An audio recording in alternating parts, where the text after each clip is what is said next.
નમસ્કાર તાલીમાર્થી મિત્રો. ઇન્ટર્નશીપ અભિમુખતા કાર્યક્રમમાં ફરીવાર આપ સૌનું હાર્દિક સ્વાગત છે. આપ સૌ જ્યારે 2 મહિના માટે વિવિધ શાળાઓમાં ઇન્ટર્નશીપ માટે જઈ રહ્યા છો ત્યારે આપે કરવાના વિવિધ સબમિશન માટેનું એક સબમિશન એટલે ચિંતનાત્મક ડાયરી. ચિંતનાત્મક ડાયરી આ શબ્દ સાંભળીને જ થોડું ભારેખમ લાગે છે અને આમાં શું લખવું એ અંગેની એક મૂંઝવણ ઊભી થતી હોય છે. કેવી રીતે લખાય તે વધારે સરસ રીતે લખી શકીએ. તો આ બધી બાબતોનું માહિતી મેળવવા માટે, સમજ મેળવવા માટે આપણી સાથે આજે તજજ્ઞ તરીકે ફોર્મર હેડ અને ડીન મહેન્દ્રભાઈ ચોટેલિયા સર આપણી સાથે ઉપસ્થિત છે. સાથે સાથે આપણી સાથે જોડાયા છે ડૉક્ટર સુધીર ટંડેલ સર IITમાંથી. સર આપ બંનેનું અહીં હાર્દિક સ્વાગત કરું છું.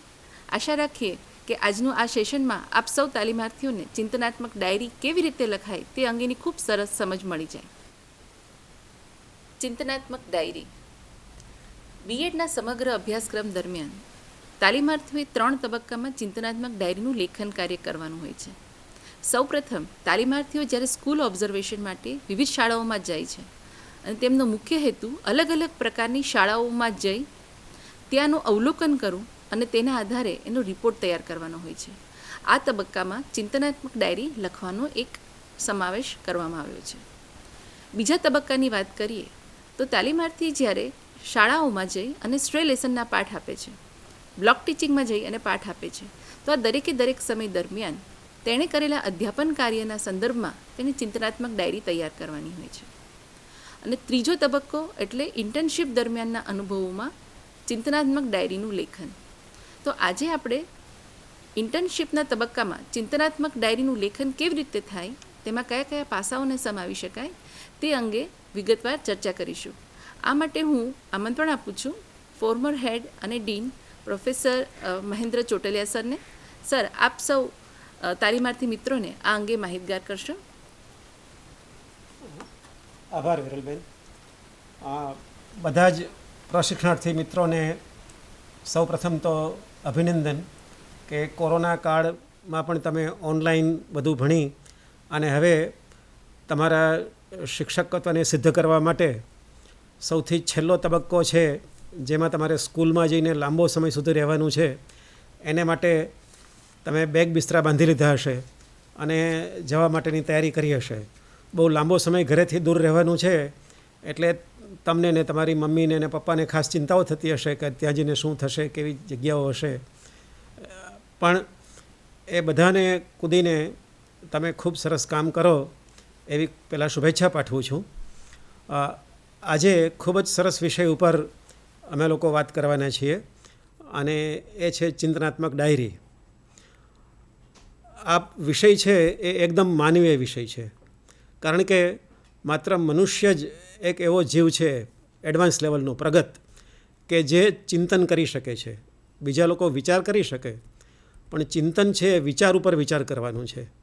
એટલે પાયથાગોરસે કહેલું કે હું ફિલોસોફર છું કારણ કે હું વિચારો ઉપર વિચાર કરું છું. એટલે વિરલબેને કહ્યું કે આ ચિંતનાત્મક શબ્દ જરાક આપણને આમ એક ધડકારો ચૂકાવી દે કે આ ફિલોસોફી પાછી ક્યાં આવી. પણ મનુષ્ય જ એવું કરી શકે છે. તમને ખબર હશે કે હાથી એ ખૂબ જ કદાવર અને જોરાવર પ્રાણી છે. એને એક સાદી સાંકળથી કે દોરીથી બાંધી દેવામાં આવે છે. હાથીમાં એટલી તાકાત છે કે એ સાંકળ તોડી નાખે કે દોરી તોડી નાખે, પણ એ તોડી શકતો નથી. એ બંધાયેલો જ રહે છે, કારણ કે એ એના મનથી બંધાયેલો છે કે મને બાંધેલો છે, મારે છૂટવું ના જોઈએ. બાકી એનામાં તાકાત તો છે. અને એના કરતાં સાવ ઓછી તાકાત ધરાવતો શારીરિક રીતે ક્ષુદ્ર એ માણસ એને બાંધી રાખે છે. કારણ કે માણસ પાસે પોતાના શારીરિક બંધનોથી છૂટી અને મુક્ત થવાનું અને આખા આહાર ચક્રમાં સૌથી ઉપર પોતાને રાખવાનું. માણસ બધાને ખાય પણ માણસને કોઈ ના ખાય. એ જગ્યાએ રાખવા માટે એને વિચારો ઉપર વિચાર કરવો પડે છે. માત્ર વિચારથી ચાલતું નથી. જો હું આમ કરીશ તો શું થશે, આમ કરીશ એ વિચાર છે, તો શું થઈ શકે, શું થશે એ ચિંતન છે. અને એ આપણે કરી શકીએ છીએ. એટલા માટે મનુષ્ય સૌથી વધારે સશક્ત એવો જીવ છે અને આપણે એટલા માટે એને જીવરાજ કહીએ છીએ. જીવરાજ એ જીવોનો રાજા છે. તો એ કામ કરવા આજે આપણે જઈ રહ્યા છીએ. એ કેવી રીતે થાય, એમાં શું કરાય, એની આપણે બહુ અનૌપચારિક રીતે વાત કરીશું. સૌથી પહેલાં તો આપણે એક સંવાદ સાંભળીશું. આપણી પાસે બે મિત્રો છે. એ બંને તમારી જેમ પાઠ આપીને બહાર નીકળ્યા છે અને પછી વાતો કરે છે. એક છે એ પ્રણાલી છે અને બીજા છે એ ચિંતન છે. પ્રણાલી બેન છે, ચિંતન છે ભાઈ છે. એ બંને પાઠ આપ્યા પછી શું વાતચીત કરે છે તમે બરાબર સાંભળો અને જુઓ કે એમાં આપણે માટે કેવી કેવી દિશાઓ છે એ દર્શાવેલી છે. પ્લીઝ. કેમ અલ્યા ચિંતન, આજે પણ તે ત્રિવેદી સર જોડે માથાકૂટ કરી? આયોજન પ્રમાણે કામ ના થાય તો સર સૂચન તો લખે જ ને. જો સૂચન લખ્યું તેનો મને વાંધો નથી, પણ આયોજન અને અગાઉથી નક્કી કરેલા નિયમો પ્રમાણે વર્ગ કાર્ય થવું જ જોઈએ એ માન્યતા સામે વાંધો છે. ખતુદોશીની એકલતા વિશે પ્રશ્ન પૂછ્યો પછી તરત મને યાદ આવ્યું કે આ વર્ગના છોકરા છોકરીઓમાંથી કોઈએ તો આવા ડોશી જોયા હશે, એટલે મેં એ લોકોને ઘરની આસપાસ રહેલા માજી વિશે કહેવા માટે જરા આગ્રહ કર્યો. ને તે જોયું ને, વર્ગમાં પેલી માંજરી આંખોવાળી છોકરી એના દાદીમા વિશે વાતો કરતાં કરતાં કેટલી લાગણીવશ થઈ ગયેલી. હવે એની વાત પૂરી ન થાય ત્યાં સુધીમાં મારે આગળનો પ્રશ્ન થોડો પૂછાય. એમાં તો થોડો સમય ગયો ને સરને ન ગમ્યું. પણ આવો પ્રસંગ ફરીથી ન બને તેનું ધ્યાન રાખવું આપણે. અને પાઠ આયોજન વખતે જે માર્ગદર્શન અપાય તેને બરાબર વફાદાર રહેવાનું. હવે તો બસ 7 પાઠ જ બાકી, પછી તેરા તેલ ગયા તો મેરા ખેલ ગયા. ભૂલી નહીં જવાનું. હું તો યાદ રાખું છું મારા વર્ગમાં બનતી બધી જ ઘટનાઓ દુર્ઘટનાઓ. મને ક્યારે મજા આવી, ક્યારે ટેન્શન આવી ગયું હતું, વિદ્યાર્થીઓ ક્યારે ખુશ થયા હતા, અને તે આખી ફિલ્મ હું મારી મનમાં જોઈ લઉં છું. મને તો આવી આ ચર્ચા કરવી પણ ગમે. બોલ, હરેક વખતે સાંભળીશ તું મારી પાઠની વાર્તાઓ? રસ પડશે તમને? ના હો માસ્તર સાહેબ, જરાય નહીં. મને તો શેરડીના રસમાં રસ છે. ઉનાળો ચાલુ થઈ ગયો છે, ચાલો રસ પીવડાવ. અને જો મારી જેમ પ્રશ્નો, કાપા નોંધ ગોખીને પાઠ આપી દે તો થઈ જાય. મારા પાઠ કેટલા સારા જાય છે, મને વર્ગમાં કોઈ વિચાર આવે જ નહીં. અરે કરું જ નહીં ને. એકવાર પાઠ નોંધ કરી લીધી એટલે પાઠ ભજવી જ નાખવાનો. પાઠ આયોજન કંઈ નાટકની સ્ક્રિપ્ટ થોડી છે. વર્ગમાં આપણને કંઈ અંતસ્ફૂર્ણા પણ થાય, ક્યારેક મૂંઝવણ, શાંતિની પરિસ્થિતિ પણ આવી જાય. વર્ગમાં પૂર્વ નિશ્ચિત કરેલું બધું જ શત્રુ પણ ઉતરી જાય તો અકસ્માત જ કહેવાય. અરે આ કંઈ કુકરનું હેન્ડલ ફિટ કરીને કરવાનું થોડું કામ છે. સ્ક્રૂ ક્યાં ફિટ કરવો ને નક્કી કરવો, અને ડિસ્મિસ હાથમાં પકડી ગીત ગણગણતા સ્ક્રૂ પીલી દેવાના.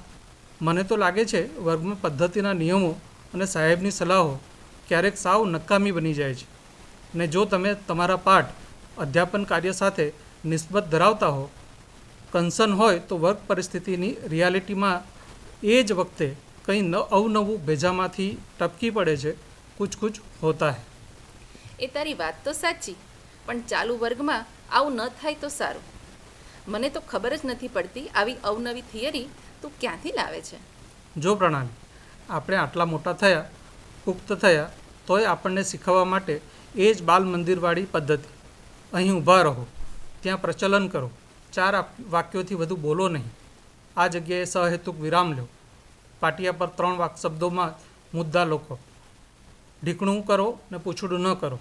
હું કહું છું કે આપણને જાતે શીખવડ આવડે કે નહીં એ જવાબદારી તારી મારી નહોતી. અરે જે કામ કરવામાં મારું સ્વત્વ કામ જ ન આવે, કશું અણધાર્યું ન બને અને એનો અણચિંત્યો ઉકેલ ન મળે, તે કામ કરવાનું માણસનું ન હોય, મશીનનું હોય. જો હું વર્ગમાં હંમેશા ડાયવર્ઝન કાઢવાનો અને મજા કરવાનો અને આ બધું તને કહ્યું ને તે આજે જ ડાયરીમાં લખી લઈશ, પાછા વાંચીશ ભવિષ્યમાં. શિક્ષક થઈશ ત્યારે એ વખતે પણ આ બધું કામ આવશે. પણ અત્યારે તો શેરડીના શીતળ રસનો ગ્લાસ જ કામ આવશે. લો પંડિતજી, આ રસ પીવો ને તમારી વિચારણાનો તાસ પૂરો કરો. જો કે તારી વાતો સાંભળવી ગમી ખરી. Thank you thank you for patient listening. હવે તને પણ ખાતરી થઈ ગઈ હશે કે પાઠનું આવું પોસ્ટમોર્ટમ ઘણું જ ઉપયોગી અને રસ પણ સરસ છે નહીં? સરસ. જુઓ, તમે આ બંનેનો સંવાદ સાંભળ્યો હશે.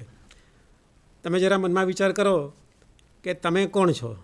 વધારે પડતા પ્રણાલી છો કે વધારે ચિંતન છો?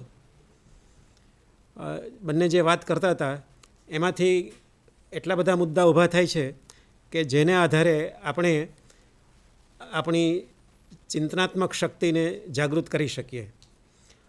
અને આમાં વાત કરીએ એમ કે દરેકનું ચિંતન પોતાનું ચિંતન હોય છે. બધાનું ચિંતન એક સરખું હોતું નથી. એટલે આ ડાયરી લખવા માટે તમને કોઈ ચોકઠા ના આપી શકાય કે આ ચોકઠામાં ખાના ભરી દો એટલે ડાયરી થઈ જાય, એવું નહીં. દરેક ચિંતન ઉપર તમારો પોતાનો સિક્કો હોય કે આ મારું ચિંતન છે, મને એમ થયું છે. તમને જે થાય એવું જ બીજાને થાય એવું ના હોય. કારણ કે શિક્ષક તરીકે આપણે બધા એક જ બીબામાંથી નીકળેલા બારણાના હેન્ડલ જેવા ના બનવા જોઈએ.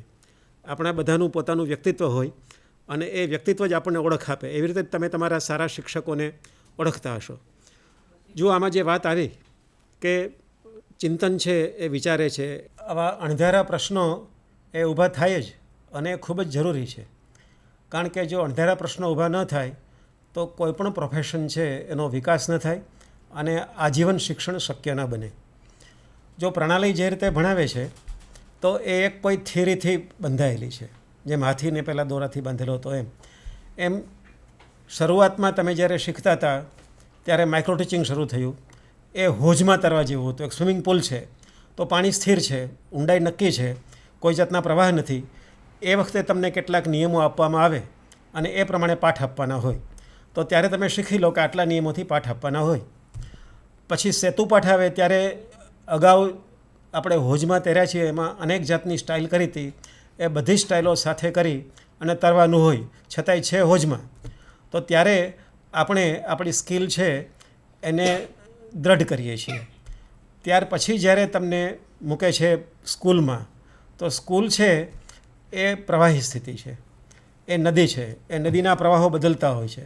તો હવે તમે જેટલા કૌશલો શીખ્યા હતા એ કૌશલોમાં શું ફેરફાર કરવો એનો વિચાર કરવો પડે, એના ઉપર વિચારણા કરવી પડે, એના ઉપર ચિંતન કરવું પડે, તો તમે ક્લાસમાં ડીલ કરી શકો.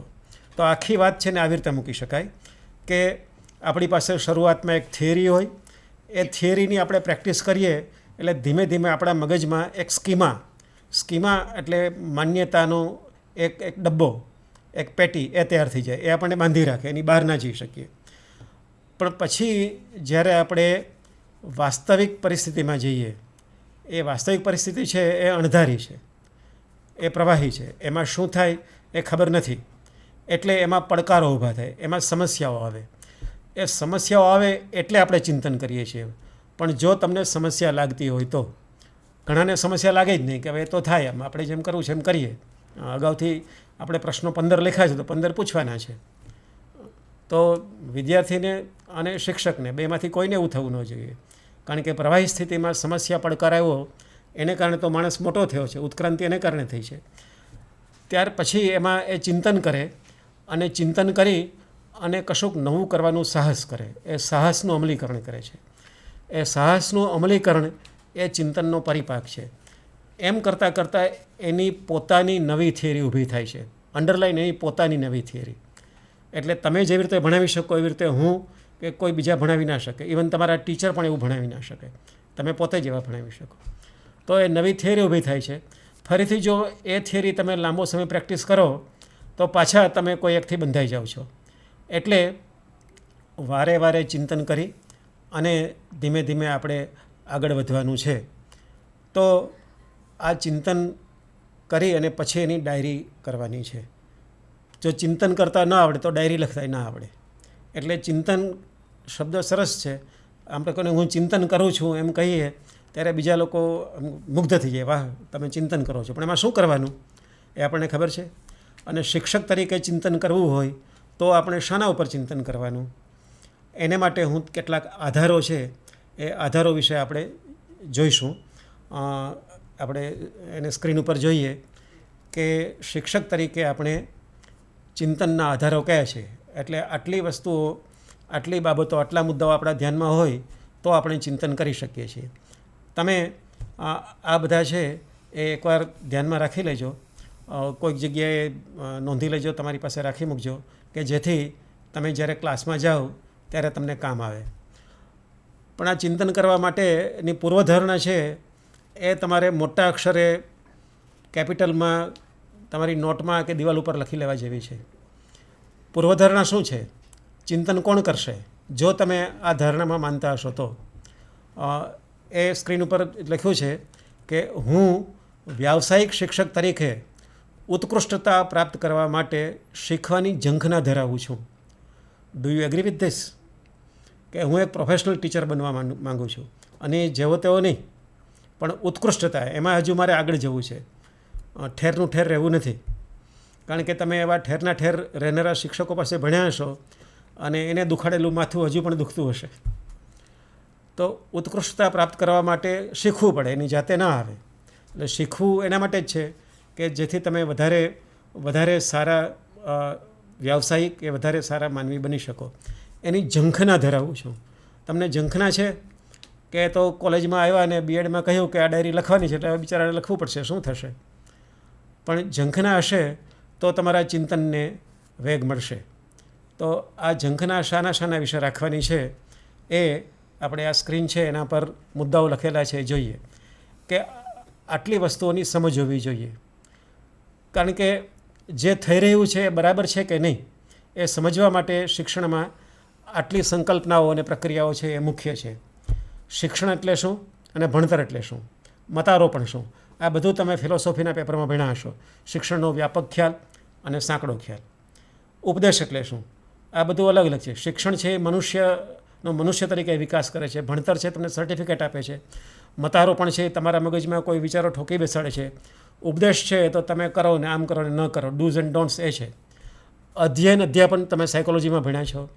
પદ્ધતિ, પ્રવિધિ, વ્યૂહરચના, પ્રવૃત્તિ, આ બધું જ છે એ પેડેગોજી એટલે અધ્યાપન શાસ્ત્ર, અધ્યાપન વિજ્ઞાન, એમાં આ બધું આવે છે. આ બધો તમને ખ્યાલ હોય તો ભણાવતી વખતે થાય, ક્લાસમાં થાય કે આ મારી પ્રવિધિ બરાબર છે, પદ્ધતિ બરાબર છે. પ્રવિધિ છે તમે ક્લાસમાં કરતા હો, પદ્ધતિ છે એ ક્લાસમાં આવતા પહેલાં નક્કી થઈ હોય. વ્યૂહરચના ક્યારે થાય? જ્યારે કોઈક કઠિન વસ્તુ, કઠિન મુદ્દો શીખવવાનો હોય અથવા તો કોઈ પ્રશ્ન ઊભો થાય. હવે એ વખતે શું કરવું? તો તમારે ત્યારે વ્યૂહરચના, જેમ અભિમન્યુએ પેલો 7 કોઠાવાળો વ્યૂહ કર્યો હતો, અંગ્રેજીમાં એને સ્ટ્રેટેજી કહેવાય. તો એ સ્ટ્રેટેજી કરવી પડે અને એને માટે પ્રવૃત્તિઓ આપવી પડે, લર્નિંગ એક્ટિવિટીઝ આપવી પડે. આટલી સમજ આવે તો આપણે ચિંતન કરી શકીએ. તો આ છે એ પહેલી વાત હતી. આના પછી બીજું પણ કેટલુંક વિચારવું પડે કે અધ્યતાની ઓળખ. આપણે કામ કરવાનું છે, અધ્યતા માટે કરવાનું છે. અધ્યતા એમાં કેટલી સમજ હોવી જોઈએ? વયકક્ષા, તમે જેની સાથે કામ કરો છો એની સાથે આવી રીતે બોલાય ખરું? તમે કામ કરતા હો 8મા ધોરણના વિદ્યાર્થીઓ સાથે અને તમે કહો કે બાળકો તમને વાર્તા સાંભળવાની મજા આવે ને, તો એવું ના બોલાય. કારણ કે 8મા ધોરણના વિદ્યાર્થીઓ છે એ હવે એડોલસન્ટ છે, એમાં આવી ગયા છે. એની સાથે તમારે એઝ યંગ પીપલ તરીકે તમારે એને કામ કરવું પડે. વયકક્ષા તરીકે એ કેટલું કરી શકે છે, નથી કરી શકતા, એનો ખ્યાલ રાખવો પડે. અભિપ્રેરણા કેટલી છે, મોટિવેશન છે કે નહીં. મોટિવેશન ના હોય તો તમારી ગમે તે પદ્ધતિ કામ નહીં આવે. તમને ભૂખ ન લાગી હોય તો ખવડાવી શકાય નહીં. પણ આપણે વિદ્યાર્થીને ભૂખ લગાડવાના આપણી પાસે પદ્ધતિઓ ઓછી છે. વિષય વસ્તુ શીખવવાની પદ્ધતિઓ ઘણી બધી છે. એટલે આના ઉપર ધ્યાન આપવું પડે. તત્પરતા કેવી છે એની, એ તમે ક્લાસમાં જઈને તત્પરતા ઊભી કરી શકો. શીખવાની શૈલી આપણે તમે ભણી ગયા હશો કે વિદ્યાર્થીઓ કાનથી શીખે છે, જોઈને શીખે છે, કે એના અનુભવ છે એ અનુભવને આધારે શીખે છે. પછીની છે 3 ડોમેન છે, તમે શીખ્યા હશો કે બોધાત્મક, કોગ્નિટિવ, અફેક્ટિવ અને સાયકોમોટર. આ ક્ષમતાઓ 8માની કેવી હોય, 9માની કેવી હોય, 6ઠ્ઠા ધોરણની કેવી હોય, તો તમે કહી શકો કે આને હજી હું વધારે અઘરી પ્રવૃત્તિ આપી શકીશ, આને હું સહેલી પ્રવૃત્તિ મારે આપવી જોઈએ, કારણ કે આનામાં જે ક્ષમતા આવી નહીં હોય. ઉપરાંત સામાજિક ને સાંસ્કૃતિક ભૂમિકા. તમે હવે જ્યારે નવી સ્કૂલોમાં જવાના છો એ અલગ અલગ વિસ્તારોમાં હશે. કેટલીક આદિવાસી વિસ્તારમાં હશે, કેટલીક રણ વિસ્તારમાં હશે, કેટલીક શહેરી વિસ્તારમાં હશે. તો ત્યાંની સામાજિક અને સાંસ્કૃતિક ભૂમિકા કેવી છે એ પ્રકારના ઉદાહરણો આપવા પડે. એ પ્રકારની તમારે ભાષા પ્રયોજવી પડે ત્યારે થાય. એને રસ પડે એવી તમે એવા ઉદાહરણો લો, એવી વાત મૂકો. તમે ટીવી જોતા હો, વિદ્યાર્થીઓને રસ પડતો હોય મોટરસાઇકલમાં કે કારમાં કે ક્રિકેટમાં, તો એની વાત કરવી પડે. અભિયોગ્યતાવાળા કેટલાક વિદ્યાર્થી હોય, તમે શીખવતા હોય ઇતિહાસ અને કોઈને અભિયોગ્યતા હોય તો એને માટે તમારે ખાસ કામ કરવું પડે. એવી રીતે તેજસ્વી, મધ્ય, મધ્યતા એના વિશે છે. તો ત્રણેય માટે આપણે કશું કરતા નથી. મોટે ભાગે આપણે મધ્યમ માટે જ કરીએ છીએ. તેજસ્વી માટે લગભગ કશું નથી કરતા. નબળા માટે કેટલુંક કરવામાં આવે છે. તો આ મુદ્દાઓ છે, મને લાગે છે કે તમને સમજાયા હશે. વિદ્યાર્થીઓનું અનુભવ વિશ્વ, તમે જરા ભૂતકાળમાં જઈ અને તમારી જાતને જે તે ધોરણના વિદ્યાર્થીઓ જેવી ગણી અને વિચારો કે તમે આવડા હતા ત્યારે તમારા અનુભવો કેવા હતા. એના કરતાં આજના વિદ્યાર્થીઓના અનુભવો ઘણા જુદી જાતના, ઘણા વધારે ટેકનોલોજીકલ અને અલ્ટ્રા મોડર્ન હશે. આજના વિદ્યાર્થીઓની અવેરનેસ ઘણી બધી હોય છે. તો જેમ કે ગામડાનો વિદ્યાર્થી છે તો એની પાસે ખેતીના અનુભવો હશે, તો તમે ખેતીના ઉદાહરણો દ્વારા આગળ વધી શકો. કોઈ મોટું શહેર હોય તો ઔદ્યોગિક કે વ્યાવસાયિક હોય તો એના વિશે તમે કામ કરી શકો. અનુભવ વિશ્વમાં વિદ્યાર્થીઓની લાગણી કે છોકરાઓ ધીમે ધીમે મોટા થતા હોય તો એને રસ પડતો હોય સંબંધોમાં, એને રસ પડતો હોય ફિલ્મોમાં, એને રસ પડતો હોય નવા જે હીરોઝ છે બધા આપણા એક્ટરો હોય કે ક્રિકેટરો હોય કે ઓલિમ્પિયન્સ હોય, એમાં રસ પડતો હોય. તો એનું અનુભવ વિશ્વ એ કેવી રીતે ઘડાયેલું છે અને કયા અનુભવ વિશ્વને તમે એડ્રેસ કરો તો એને નાનું ન પડે, એને મોટું ન પડે, એ વિચારી અને પછી ક્લાસમાં જવું જોઈએ. તમે કંઈ ઉદાહરણ આપતા હો કે કંઈ શીખવતા હો, વિજ્ઞાનનું કરતા હો કે સમાજ વિદ્યાનું કરતા હો, તો એના અનુભવોને તમે જો ધ્યાનમાં લેશો તો તમે એ ચિંતન કરી શકો કે મારે આને બદલે આ ઉદાહરણ આપવાની જરૂર હતી, અથવા અહીંયા મારે આ જાતનો વિડીયો કે આ જાતનું વિઝ્યુઅલ બતાવવાની જરૂર હતી. તમારી જાતને એના બૂટમાં મૂકી અને વિચારજો તો અનુભવ વિશ્વની વાત છે એ આવી જશે. ઓકે, હજુ આપણા ચિંતનના આધારો છે, એના બીજા મુદ્દાઓ છે અને હવે વધારે અગત્યના મુદ્દાઓ આવશે. આપણે સ્ક્રીન ઉપર જોઈએ કે અધ્યયનની શરતો. એક વાત તમે બરાબર સમજો છો કે વર્ગખંડમાં અધ્યાપન અગત્યનું નથી. Teaching is not important, learning is important. આ બધું તમે 1000 વખત સાંભળ્યું હશે. પણ આપણે ક્લાસમાં મોટે ભાગે અધ્યાપન કરવા તરફ ઝૂકી જઈએ છીએ. એ ન ઝુકાય એટલા માટે આ મુદ્દાઓ છે એ મુદ્દા તમને કામ આવશે અને એને અંગે તમે પ્રવૃત્તિઓ કરાવી શકો, આના વિશે ચિંતન પણ કરી શકો. સંશોધનો, મોટાભાગના સંશોધનો છે એમ જણાવે છે કે જે વિદ્યાર્થીઓની સ્વસંકલ્પના સારી હોય એ ઘણું સારું અધ્યયન કરી શકે. જો એની સ્વસંકલ્પના નીચે જતી રહે ને એમ થાય કે ના મને નહીં આવડે, આ મારા માટે નથી, આ તો એવું કંઈક કહે છે કે મારી પહોંચ બહારનું છે, તો એનું અધ્યયન છે એ તરત નીચે જતું રહે. એટલે સૌથી પહેલાં તો એની સંકલ્પના માટે, એની સ્વસંકલ્પનાને એટ્યુન કરવા માટે, એને ઉપર ચડાવવા માટે, એને સરખી કરવા માટે તમારે વ્યક્તિગત કે સમૂહમાં એ થોડું કામ કરવું પડે. અને કોઈ વિશિષ્ટ વિદ્યાર્થી હોય તો એના માટે તમારે ખાસ શ્રુદ્ધઢકો કે અભિપ્રેરણા આપવી પડે. મૈત્રીપૂર્ણ વર્ગ વાતાવરણ એટલે એક વાત આપણે સમજી લઈએ અધ્યયનની શરતો કહું છું ત્યારે, કે જ્યારે તમે ક્લાસમાં જાઓ છો અને ઇન્ટર્નશીપમાં જાઓ છો ત્યારે પહેલી વાત ધ્યાન રાખો કે આપણે ત્યાં ભણાવવા માટે, વિદ્યાર્થીઓને શીખવવા માટે જતા નથી. આ અઘરું વાક્ય છે. આપણે એમ લાગે કે ના, આપણે વિદ્યાર્થીઓને ભણાવવાના છે, આપણે એને શીખવી દેવાનું છે, મારે સ્કૂલમાં કંઈ ફેરફાર કરી દેવાનો છે. આપણું કામ એ નથી. આપણું કામ શીખવા જવાનું છે. શિક્ષક તરીકે વધારે સારું શીખવા માટે તમને ત્યાં મોકલવામાં આવે છે. અને તમે જાણો છો કે શીખવવાનું સહેલું છે, શીખવાનું અઘરું છે. જ્યારે શીખવાનું હોય ત્યારે આપણે રિસીવિંગ મોડમાં હોઈએ, આપણે સ્વીકારવાનું હોય. એટલે તમે ક્લાસ લેતા હો, તમારા ક્લાસમાં વિદ્યાર્થીઓ થોડો અવાજ કરે, ઓછા લોકો જવાબો આપે, બહુ મુશ્કેલી નથી, એની બહુ તકલીફ નથી. તમે શું કરો છો? શીખવા માટે તમે કેટલું સાહસ કરો છો? તમે વાતાવરણ કેવું ઊભું કરો છો. એને માટે ભલે થોડી ભૂલ થાય, વિદ્યાર્થીઓ અવાજ કરે, થોડી વાર અવ્યવસ્થા થઈ જાય, તમારું વિષય વસ્તુ છે એ બાકી રહી જાય, કંઈ વાંધો નહીં. પણ તમારે પ્રયત્ન શીખવા માટે કરવાનો છે, શીખવવા માટે નહીં. એટલે તમે ટીચિંગ એડ બનાવવામાં અને ચાર્ટ બનાવવામાં અને ચોપડીમાં જે ચિત્ર આપ્યું એ મોટું કરીને લઈ જવામાં ટાઈમ ના આપશો. ટાઈમ એમાં આપો કે હું કેવા કેવા પ્રયોગો કરું, કેવું સાહસ કરું તો હું શીખી શકીશ. તો મૈત્રીપૂર્ણ વાતાવરણ બનાવવા માટે તમે થોડીક તમારી પોતાની વાત કહેજો કે હું ક્યાંથી આવું છું, મને શું ગમે છે. એકને ક્લાસમાં વારે વારે જાઓ તો તમારા ઘરની વાત કરો. તમે એને મિત્ર જેવા લાગવા જોઈએ, પોલીસ જેવા નહીં કે તમે એનું બધું જ પૂછી લો કે તમે ક્યાંથી આવો છો, પપ્પા શું કરે, તમારું કશું જ નાખો. તો એવી રીતે મૈત્રી ના થાય. તો વાતાવરણ જો ઊભું કરશો કે એને લર્નિંગ એન્વાયરમેન્ટ એ આજે બહુ સરસ વિષય કહેવાય છે. નવા નવા પીએચડી કરનારા છે એ learning environment, how to create learning environment એના ઉપર કામ કરતા હોય છે. ઓકે, પછી છે પ્રવૃત્તિ વૈવિધ્ય. એ તમે સમજો જૂથ કાર્ય, જોડી કાર્ય. શિક્ષણ છે લર્નિંગ એ હંમેશા સમાજમાં, સમુદાયમાં થાય. એકલી વ્યક્તિ ઓછું શીખી શકે. લોકો સમાજમાં સાથે રહેતા હતા એટલે ઘણું બધું શીખે છે. જે લોકો છૂટા છૂટા રહેતા હોય પર્વત ઉપર કે બરફમાં ને, એ લોકો બહુ ઓછું શીખે છે. કારણ કે આમનો સામનો થાય નહીં, પ્રવાહી સ્થિતિ ઊભી ના થાય, પ્રોબ્લેમ ના થાય, સમસ્યા ના આવે, નવી ડિમાન્ડ ઊભી ના થાય, એટલે શીખવાનું ઓછું થાય. તો ક્લાસમાં જૂથ કાર્ય, જોડી કાર્ય કરાવો જેથી વિદ્યાર્થીઓ પોતાની જાતે શીખતા થાય. કોઈ પણ વ્યવસાયમાં એવું હોય કે જ્યારે વ્યવસાયકારની જરૂર ન પડે ત્યારે એ વ્યવસાય સિદ્ધ થયો કહેવાય. જ્યારે તમારા વિદ્યાર્થીઓ તમારા વગર શીખવા માંડે ત્યારે સમજવું કે તમે સફળ શિક્ષક થઈ ગયા. તો આ છે એ તમે જોયું કે જોડી કાર્ય કરાવવાનું છે. પ્રતિપોષણ, ફીડબેક સતત જવો જોઈએ.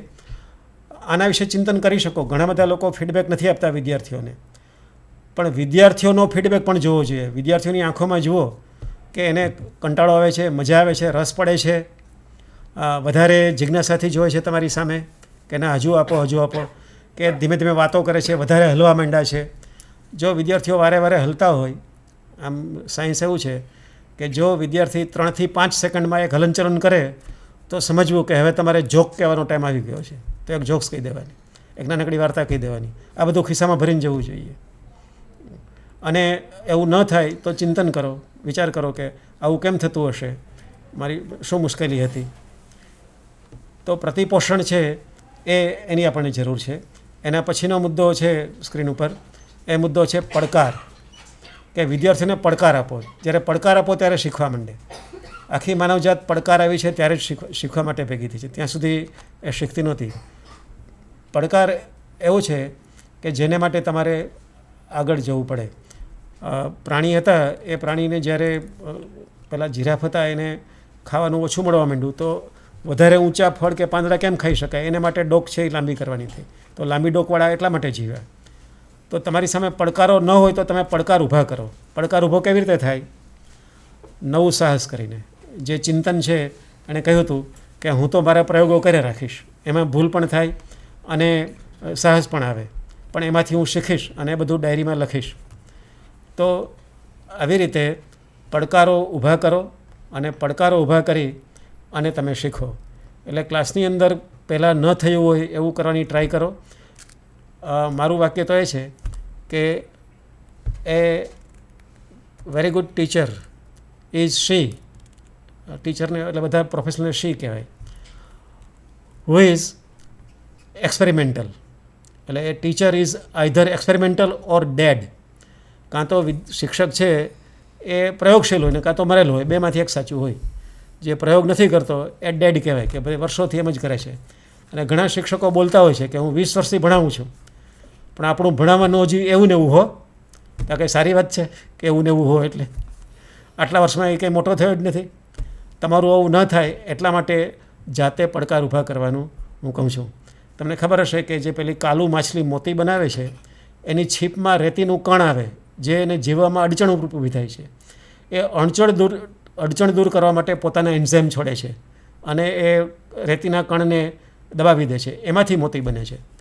તો આવા રેતીના કણ તમારા ક્લાસમાં ખૂબ આવે એવી શુભેચ્છાઓ. આવી રીતે આપણે ચિંતન કરી શકીએ.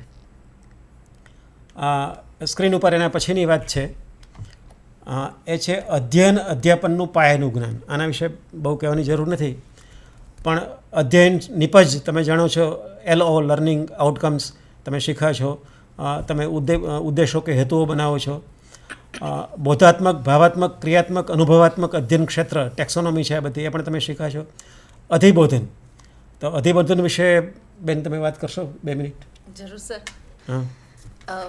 અધિબોધન મેટાકોગ્નિશન, જ્યારે પણ કોઈ પણ તબક્કે આપણે જ્યારે આપણા વિચારની ઉપર પુનઃ વિચાર કરતા હોઈએ છીએ અને પ્રોસેસ દરમિયાન પણ જ્યારે પણ આપણે કોઈ પ્રવૃત્તિ કરીએ છીએ એ સમય દરમિયાન પણ એક સેકન્ડ હાયર લેવલ ઉપર, એક બીજા લેવલ ઉપર ચિંતનાત્મક પ્રક્રિયા ચાલુ હોય છે, તો એને અધિબોધન કહે છે. કે જે એમ કહે કે થિંકિંગ અબાઉટ થિંકિંગ, કે આપણે આપણા જ વિચારો પ્રક્રિયા ઉપર એ જ સમયે પેરેલલ બીજી એક વિચાર પ્રક્રિયા પણ ચાલતી રહેતી હોય છે. વિદ્યાર્થીઓ જે છે, જે વિદ્યાર્થીઓમાં આ પ્રકારની ક્ષમતા વધારે છે ને, એ એમનું ઇન્વોલ્વમેન્ટ, એમનું લર્નિંગ, એમની અન્ડરસ્ટેન્ડિંગ ખૂબ સરસ હોય છે અને એ વિદ્યાર્થીઓ એમની સમસ્યા સરસ રીતે ઉકેલી શકે છે. એ જ રીતે જે પ્રશિક્ષણાર્થી સતત પોતાના શિક્ષણ જ્યારે વર્ગખંડમાં ભણાવી રહ્યો છે અથવા વિદ્યાર્થીઓ સાથેની કોઈ પણ પ્રવૃત્તિમાં ઇન્વોલ્વ છે, એ સમય દરમિયાન પણ એ જો પોતાનું સતત ઓબ્ઝર્વેશન કરે ને, થોડું ડિફિકલ્ટ હોય છે, પણ જો એક વખત એ હેબિટમાં આવી જાય છે તો એ તમને ખબર પણ નથી અને તમારી એ પ્રક્રિયા ચાલુ હોય છે કે તમે કોઈ વિચાર બી કરી રહ્યા છો ને તમારા વિચારની યથાર્થતા ઉપર અથવા તો એ વિચાર અંગેનો વિચાર પણ એ જ સમયે ચાલી રહ્યો હોય છે અને જે તમારે આ કાર્યની અસરકારકતા ઉપર ઘણો બધો પ્રભાવ પાડે છે. Okay, thank you. જુઓ, એમણે કહ્યું કે વિચાર ઉપર વિચાર ચાલતો હોય છે. એ યાદ રાખવા માટે, સમજવા માટે હું એક વાક્ય પ્રયોજતો હોઉં છું કે માણસ છે એ એકમાત્ર એવો જીવ છે કે જે ડબલ ડેકર છે, બાકીના બધા સિંગલ ડેકર છે. પ્રાણીઓ છે એ ખાલી વિચારે કે મારે આ ખાવું છે કે નથી ખાવું, મારે આ ભેગું કરવું છે કે નથી કરવું. પણ આપણે ભેગું શા માટે કરવું છે, ભેગું કેવી રીતે કરાય, ન કરીએ તો શું થાય, કેમ કરીએ તો લાંબુ રહે, એના ઉપર વિચાર કરી શકીએ છીએ. એનો અર્થ એમ થાય કે જો તમે ચિંતન કરી શકતા ના હો, જો તમે ડબલ ડેકર ના હો, તો આપણે મનુષ્ય કહેવાઈએ ખરા? આવો પ્રશ્ન આપણે આપણી જાતને કરવો જોઈએ.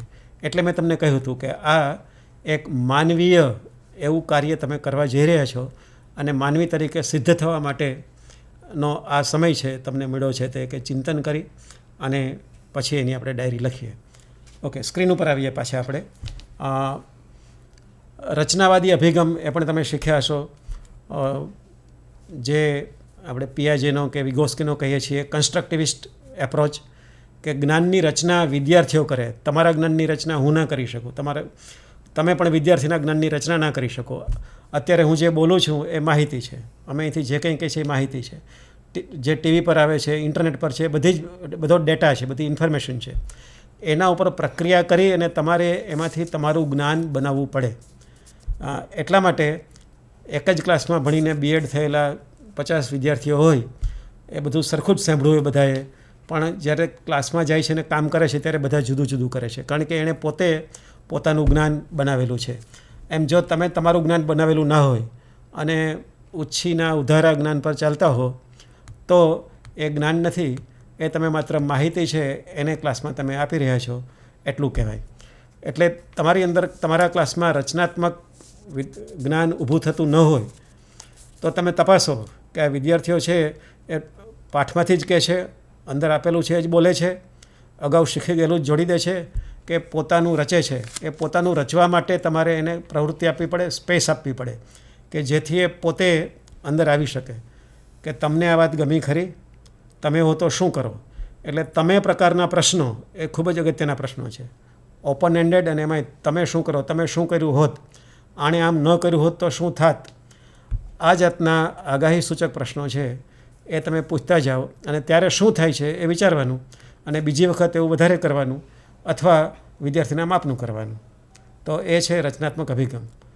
નેક્સ્ટ છે સ્ક્રીન ઉપર, એ છે વિષયની વિશેષતા.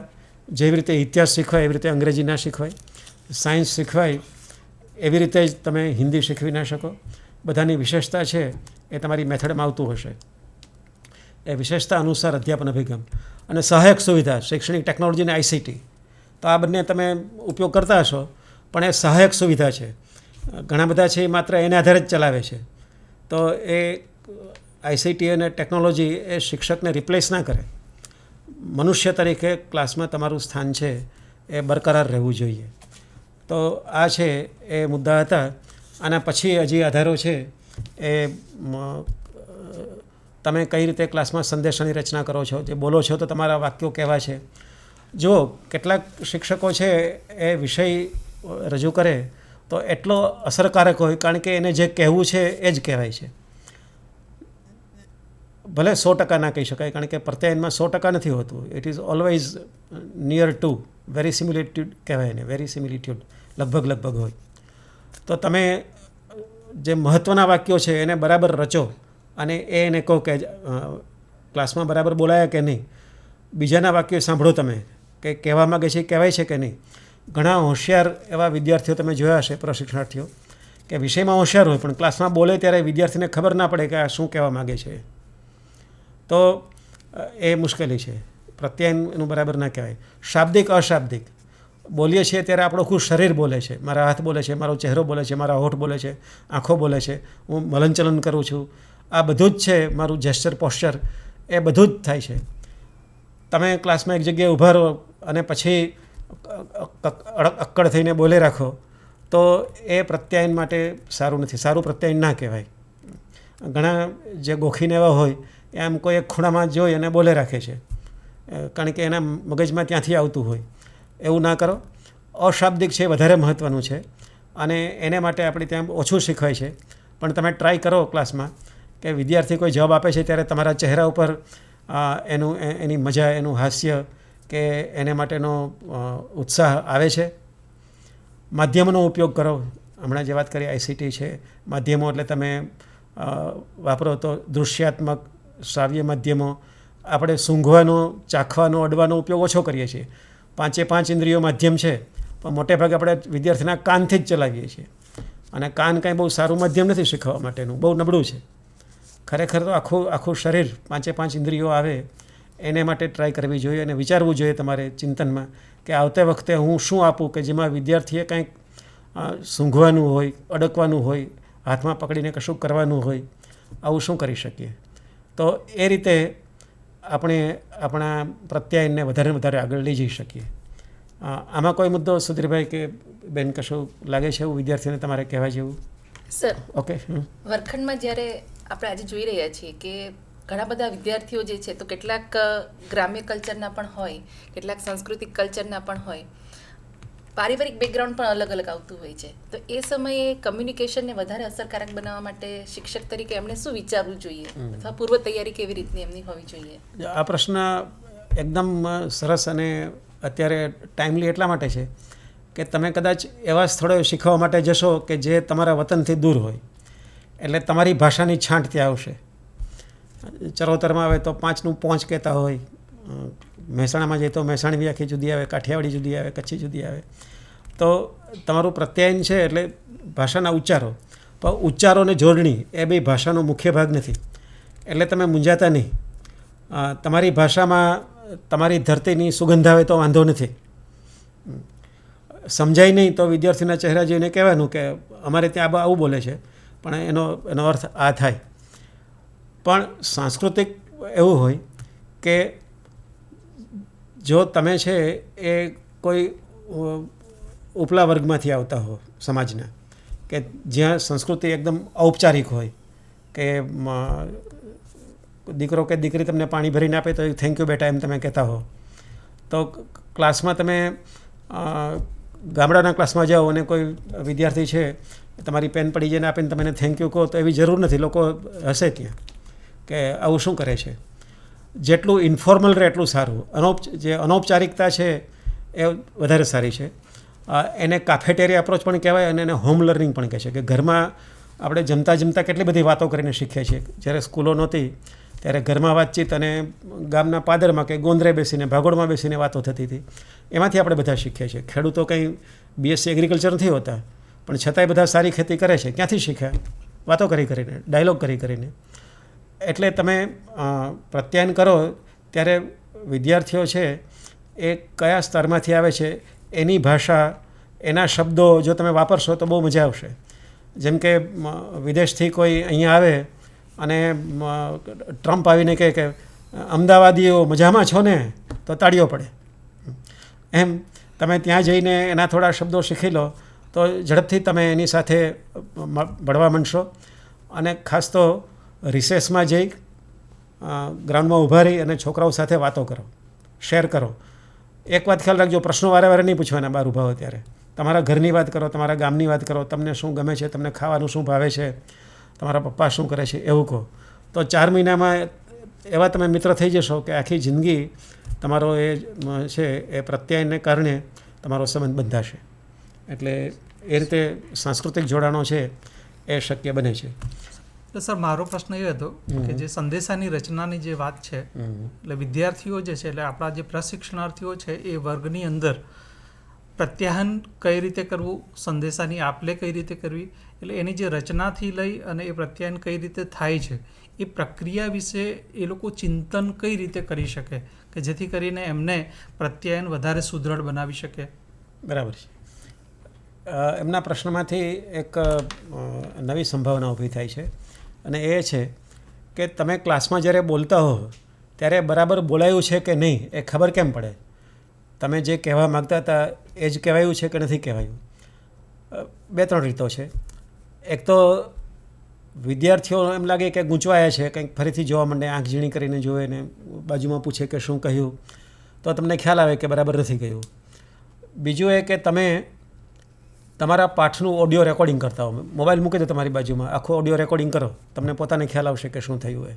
અને તમે પોતે જોઈ શકશો કે મારે અહીંયા છે એ ઉતાવળ થાય છે, અહીંયા મારાથી લોચો મરાઈ ગયો છે, બીજો શબ્દ બોલાઈ ગયો છે, આમ કહ્યું હોત તો સારું હોત વગેરે તમે ત્યારે ચિંતન કરી શકશો. કારણ કે એ વખતે ન થયું હોય તો ઓન પછીથી થાય. અને ત્રીજું એ છે જે વધારે સારું છે કે હંમેશા આપણે આપણી જોડે એક મિત્રને સાથે બેસાડવો જોઈએ, જેમ ચિંતનને પ્રણાલિતા એવી રીતે કે એ બેસે અને એને કહી રાખવાનું કે મારી હલનચલન છે તે મારા ચહેરા પરના હાવભાવ, હું બોલું છું એ વાક્યો, એમાં કંઈ મુશ્કેલી હોય તો નોંધજે અને પછી આપણી સાથે ચર્ચા કરીશું. જેમ ક્લાસમાં જોડી કાર્યથી સારું શીખાય છે એમ શિક્ષક તરીકે પણ તમારી જોડી બનાવી લો તો એ તમે એકબીજાને ફીડબેક આપી શકશો. એ ફીડબેકથી તમે વધારે સારું પ્રત્યાયન કરી શકશો, વધારે સારા શબ્દોનું ચયન કરી શકશો. તમે બીજાનો વર્ગ જોતા હો તો એમાંથી પણ ખ્યાલ આવે કે હા, આ વાતને આવી રીતે પણ સરસ મૂકી શકાય છે. અને જ્યારે લેસન પ્લાન કરતા હો ત્યારે ક્લાસમાં બોલવાના મહત્ત્વના વાક્યો, જેને પંચ એટલે મૂકો, એવા 5 સેન્ટેન્સીસ છે એ જુદા લખી રાખવા જોઈએ કે આ વાતને આમ કહીએ તો જ બરાબર થાય. જેમ કે મેં આજે કહ્યું કે માણસ છે એ હાથી જેવા મોટા જીવને પણ પોતાના બંધનમાં વશમાં રાખી શકે છે, એટલા માટે એને જીવરાજ કહેવાય છે. તો આખું વાક્ય બરાબર ગોઠવેલું વાક્ય છે કે જીવરાજ શબ્દ આપણે મોટે ભાગે એક નામ જ લાગે, પણ જીવરાજ, બધા જીવોનો રાજા, એ અર્થમાં જીવરાજ નામ પડ્યું છે. તો આવા 5 સેન્ટેન્સ છે એ રાખવા જોઈએ. અને તમે પણ જો ક્લાસ ભર્યા હોય તો એમાં કેટલાક શિક્ષકોના વાક્યો તમે લખ્યા હશે હાસ્યામાં કે માર્જિનમાં ઉપર કે આ વાક્ય સરસ સાહેબ બોલ્યા, તો લખાઈ ગયું હોય. તો આવા જો તમારા વચનામૃતો હોય તો એ વચનામૃતોની ડાયરી પછી તમારા વિદ્યાર્થીઓ વાંચશે. ઓકે. તો આ પ્રત્યાયનની વાત છે એમાં છેલ્લો મુદ્દો હતો એ સ્પષ્ટતાનો છે કે શિક્ષક માટે સ્પષ્ટતા એટલે જે બોલે છે એના ક્લેરિટી. ભલે ધારો કે તમે શબ્દો છે દેશી બોલતા હો, વચ્ચે અટકતા હો, ક્યારેક યાદ કરવું પડતું હોય, પણ it should be very clear, છેલ્લે સુધી સંભળાય, એટલી ક્લેરિટી આવી જાય તો વાંધો નહીં. સો ફોકસ ઓન ક્લેરિટી સૌથી પહેલાં. જો ક્લિયર હશે તો આગળ ચાલશે. એટલે ક્લિયર હે. ઓકે. છેલ્લો સ્ક્રીન છે એ છેલ્લો સ્ક્રીન છે વિષય વસ્તુની સમજ. આમાં કંઈ કહેવાનું નથી. 2 મુદ્દાઓ મને આમાં મહત્ત્વના લાગે છે કે તમે જે વિષય વસ્તુ ઉપર ખાસો ભાર આપો છો, મને ખબર છે, પણ મેં એને છેલ્લે મૂકું છું કારણ કે ખરેખર સૌથી ઓછું અગત્યનું છે. વિષય વસ્તુ એ ભણાવવા માટે સૌથી છેલ્લી પ્રાયોરિટી છે. કારણ કે એ તો તમે 2-3 વર્ષ ભણાવશો એટલે આવડી જશે. આગળનું બધું છે એ શીખવાની જરૂર છે, એમાં વાર લાગે છે કરતાં. ઘણા રિટાયર્ડ થાય ત્યાં સુધી આવડતું નથી, પણ વિષય તો આવડી જાય તમે શીખવો એટલે. તો અગત્યના મુદ્દાની શોધ, તમે લખી લો કે આ 5 મુદ્દા અગત્યના છે, એના ઉપર વધારે ભાર આપવાનો છે. તમારા પ્રશ્નો, પ્રવૃત્તિઓ અને વાક્યરચના એ આ 5 મુદ્દા માટેની જ હોય. પરિભાષા, જે તે વિષયમાં જે શબ્દો આવતા હોય એ બોલવાની, સંકલ્પનાઓ, અન્ય વિષયવસ્તુ સાથે જોડાણ. એટલે તમારા બીજા મિત્રો હોય વિજ્ઞાનના, ગણિતના, સમાજ વિદ્યાના, તો તમે એનું ઇન્ટરકનેક્ટ કરો એને. એ ઇન્ટરકનેક્શન છે જરૂરી છે. વિષયની વિશેષતા કઈ છે એના ઉપર ખાસ ધ્યાન આપો કે જો આમાં આપણે જ શીખવાનું આવે છે, બીજામાં આવું શીખવાનું આવશે નહીં. એટલે તમે આમાં આ છે ને જુઓ કે વિજ્ઞાન છે તો વિજ્ઞાનમાં પુરાવાને આધારે જ, ઓબ્ઝર્વેશનને આધારે જ વાત થાય. તો તમારું ઓબ્ઝર્વેશન છે તો કહો, પુરાવો છે તો કહો, તો માનો, નહીંતર ના માનો. તો આ બધી જે વાત છે એ, અને એમાં આટલી બાબત તમે ધ્યાનમાં રાખો તો તમે વિષય વસ્તુ છે એના પર ધીમે ધીમે કામ કરી શકો છો. પણ મારી એવી માન્યતા અને મારી એવી સલાહ છે કે ચિંતન કરવા માટે વિષય વસ્તુ છે એ એટલું થોડુંક ઓછું મહત્ત્વનું છે. વધારે મહત્ત્વનું કેવી રીતે કરવું છે તે, કારણ કે બીએડ એટલે ટીચિંગ માટેનો જે પ્રોફેશનલ ટીચિંગ છે એને માટેની ડિગ્રી છે. It is four how, HOW, કેવી રીતે શીખવવું એને માટે તમે છો. શું શીખવવું એને માટે નથી. શા માટે શીખવવું એ પછી ભવિષ્યમાં થશો. એટલે મોટે ભાગે આપણે વોટ ઉપર ધ્યાન છે, મારે શું શીખવવાનું છે. અરે આજે તો મારે 8 મુદ્દા કે 14 મુદ્દા શીખવવાના છે, તો ધ્રુજારી આવી જાય. એ મુદ્દામાં નથી. પણ કેવી રીતે અધ્યયન પદ્ધતિ, અધ્યેયતા, એને માટેનું પ્રત્યાયન, એ બધા મહત્ત્વના મુદ્દા છે. તો આટલા જો આધારો હોય તમારી પાસે તો તમે ચિંતન કરી શકો, આના ઉપર ચિંતન થાય. એટલે હવે તમને ખ્યાલ આવ્યો કે ચિંતન કરવા માટે આપણી પાસે આટલા મુદ્દાઓ છે. તમારી પાસે લિસ્ટ હોય તો તમારા પાઠ દરમિયાન, પાઠ પહેલાં ને પછી આ એકવાર જોઈ લો તો તમારું ચિંતન શરૂ થશે ને પછી તમે ડાયરી એની લખી શકશો. યસ. એટલે સર, આજે તમે 6 મુદ્દાઓ ઉપર વાત કરી, તો કંઈ પણ તાલીમાર્થી છે પોતે પેડાગોજીનું નોલેજ તો મેળવે જ છે, પણ એની સાથે સાથે એટલું ડેપ્થમાં એ પ્લાનિંગ કરે અને પછી જ્યારે ઇન્ટર્નશીપમાં જશે તો કેવી રીતે ચિંતન કરવું એ સમય ડાયરી લખવા માટે પણ એને આ બહુ મહત્ત્વની વસ્તુ છે કે જો એની પાસે એટલી સમજ ક્લિયર હશે, આ બધા જ પાસાઓથી બહુ સારી રીતે પરિચિત હશે, તો એ અવનવા પ્રયોગો કરી શકશે, પોતાના પ્રત્યાયન વિશે વિચારી શકશે, શૈક્ષણિક સાધનો વિશે વિચારી શકશે, અને કેવી રીતે વિદ્યાર્થીઓ સાથે એક આત્મીયતા ભર્યો, મૈત્રીપૂર્ણ વાતાવરણમાં સંબંધ કેળવવો એ શીખી શકશે. એટલે આ આધારો ખરેખર ખૂબ મહત્ત્વના છે સર.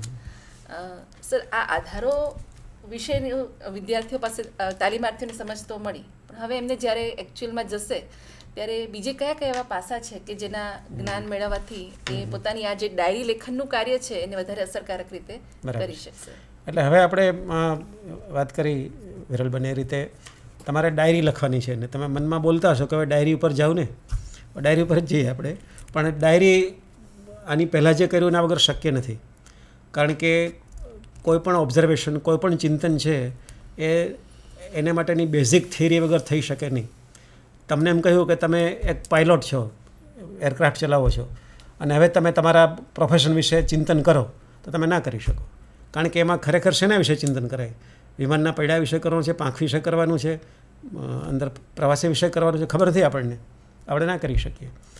એટલે ચિંતન કરવાના તમને આધારો આપી દીધા. હવે ચિંતન કરવું એટલે શું કરવું એના ઉપર આપણે આવીએ. તો એ આપણે સ્ક્રીન પર જોઈએ કે ચિંતન કરવામાં શું કરવાનું હોય. આ બધા વિશે આપણે વાત નહીં કરીએ. આમાંથી મહત્ત્વનું લાગે પહેલાં કહી દઉં, પછી કંઈ બાકી રહે તો મિત્રો છે એ વાત કરી શકશે. કે ચિંતન કરવા માટે પરિસ્થિતિ, ઘટના, વ્યક્તિઓ, મૂર્ત સ્થળો કે અમૂર્ત ખ્યાલો વિશે નિમ્નલિખિત માનસિક ક્રિયાઓ. એટલે આટલી બાબતો હોઈ શકે. પરિસ્થિતિ હોઈ શકે, કોઈ ઘટના બની હોય ક્લાસમાં, કોઈ ક્લાસમાં બિલાડી બોલાવી હોય, કોઈના હાથમાંથી બોટલ પડી ગઈ છે, કે કોઈ પ્રયોગ કરતાં કરતાં કંઈ દાઝી ગયું છે. વ્યક્તિઓ, ક્લાસમાં કેટલીક વ્યક્તિ ધ્યાનપાત્ર હોય, કેટલાક વિદ્યાર્થીઓ છે એ કશું ન કરીને ધ્યાન ખેંચે, કેટલાક ખૂબ કરીને ધ્યાન ખેંચે, તો એવા સ્પેશિયલ વિદ્યાર્થીઓ. સ્થળો, અમૂર્ત ખ્યાલો, તમે સ્કૂલમાં જવાના તો સ્કૂલમાં એવા કેટલાક સ્થળ હશે કે જેના ઉપર તમારે ધ્યાન આપવું પડે કે કેવી રીતે પાણી પીવાની ઓરડી કે પ્રયોગશાળા કે કેવી રીતે. અમૂર્ત ખ્યાલો, હમણાં આપણે વાત કરી પ્રત્યાયન કે અધ્યયન, તો અમૂર્ત ખ્યાલો છે. એ બધા વિશે માનસિક ક્રિયાઓ કરવાની છે. કેટલી માનસિક ક્રિયાઓ કરો તો ચિંતન કહેવાય? હવે જો તમે આ લિસ્ટ છે એ લિસ્ટમાંથી આપણે કેટલું કરીએ છીએ અને કેમ કરાય, આ બધું તમારે BSc કે MSc કે MA BA થયા ત્યાં સુધીમાં શીખી લેવાનું હતું. પણ હવે બીએડ એવું છે કે એમાં બધે જ ઇન્ટરડિસિપ્લિનરી છે, એમાં બધું જ આવે. એટલે આ શબ્દો તમે સાંભળ્યા હશે, અર્થગ્રહણ, અર્થઘટનમાં તમારે અનેક કેમેરાથી એને વિચારવાનું હોય કે સોશિયોલોજીકલી, સાયન્ટિફિકલી, પેડેગોજીકલી. તાર્કિક વિશ્લેષણ આપણે આવે છે કે તમે એને ખાનામાં વેચી દો. વિકલ્પોની રચનાને પસંદગી, કે તમે એક વસ્તુ ભણાવો છો તો એના વિકલ્પો કેટલા હોઈ શકે, એ વિકલ્પો વિચારો ત્યારે ચિંતન કહેવાય કે આને બદલે આમ પણ થઈ શકે, અને એમાંથી કોઈ પસંદ કરો. એટલે આ મહત્ત્વનું છે, તમે એને ટીક કરી શકો છો કે એમાં મહત્ત્વનું છે. કાર્યકારણની શોધ, કે આવું કેમ થયું, છોકરાઓ ત્યારે વાતો કરવા કેમ માંડ્યા, અથવા આને વખતે કેમ ક્લાસમાં બધા સજ્જડ થઈ ગયા હતા અને બરાબર ધ્યાનથી સાંભળતા હતા, આવું કેમ થયું. બીજી વાર આવ્યો ત્યારે પૂર્વજ્ઞાનવાળું ભૂલી કેમ ગયા હતા, આ વસ્તુ કેમ યાદ રહી ગઈ. તો કાર્યકારણ શોધી કાઢો અને પછી એને આધારે તમારું આગલું પ્લાનિંગ કરી શકો.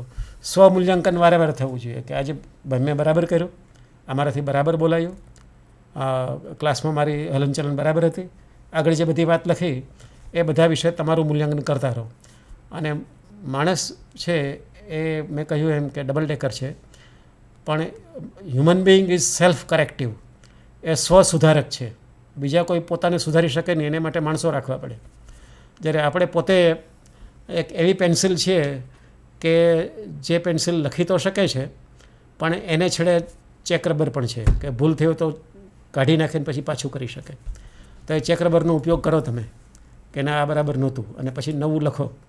તો સ્વમૂલ્યાંકન વારે વારે કરતા રહો. ઉકેલોની ઓળખ, કે આ પ્રોબ્લેમ થયો ક્લાસમાં કે આનો જવાબ કોઈ ન આપી શક્યું, અથવા આ તો બધાને જ આવડતું હતું, તો શું કરવું, મારે પડકાર કેવી રીતે ઊભા કરવા, અથવા જવાબ કેમ કોઈ ન આપ્યો, પ્રશ્નમાં મુશ્કેલી હતી, એના વિશેની આગળની વાત થઈ નહોતી, મળતું નહોતું. ઉકેલોનું સંશ્લેષણ, 2-4 ઉકેલો ભેગા કરીને નવો રચો. ઉકેલો છે વૈકલ્પિક ઉકેલો, એની વાત આવી ગઈ વિકલ્પોની. ફલિતાર્થો અને અસરની તારવણી, કે હું આમ કરીશ તો પરિણામ કેવું આવશે, આમ કરીશ તો પરિણામ કેવું આવશે, એવું તમે પાઠ આયોજન વખતે વિચારી લો,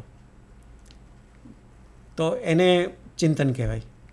આગાહી કરવી કે ના આ બરાબર ચાલશે, હું અહીંયા જો આ પિક્ચરનું ગીત છે એને 2 લીટી બોલીશ તો સરસ થશે, વિદ્યાર્થી આવી રીતે શીખશે તો આગળ જતાં એને આ ટૉપિકમાં કામ આવશે, અથવા એ વ્યક્તિ તરીકે એના જીવનમાં એક વેલ્યુ તરીકે એને કામ આવશે. આગાહી કરો. નવીકરણો અને સંશોધનની સંભાવના, કે તમે જે કરો છો એમાં નવીકરણ, કે આવું પહેલાં થયું નથી, ચાલો મને કરવા દો, કેવી રીતે કરીએ.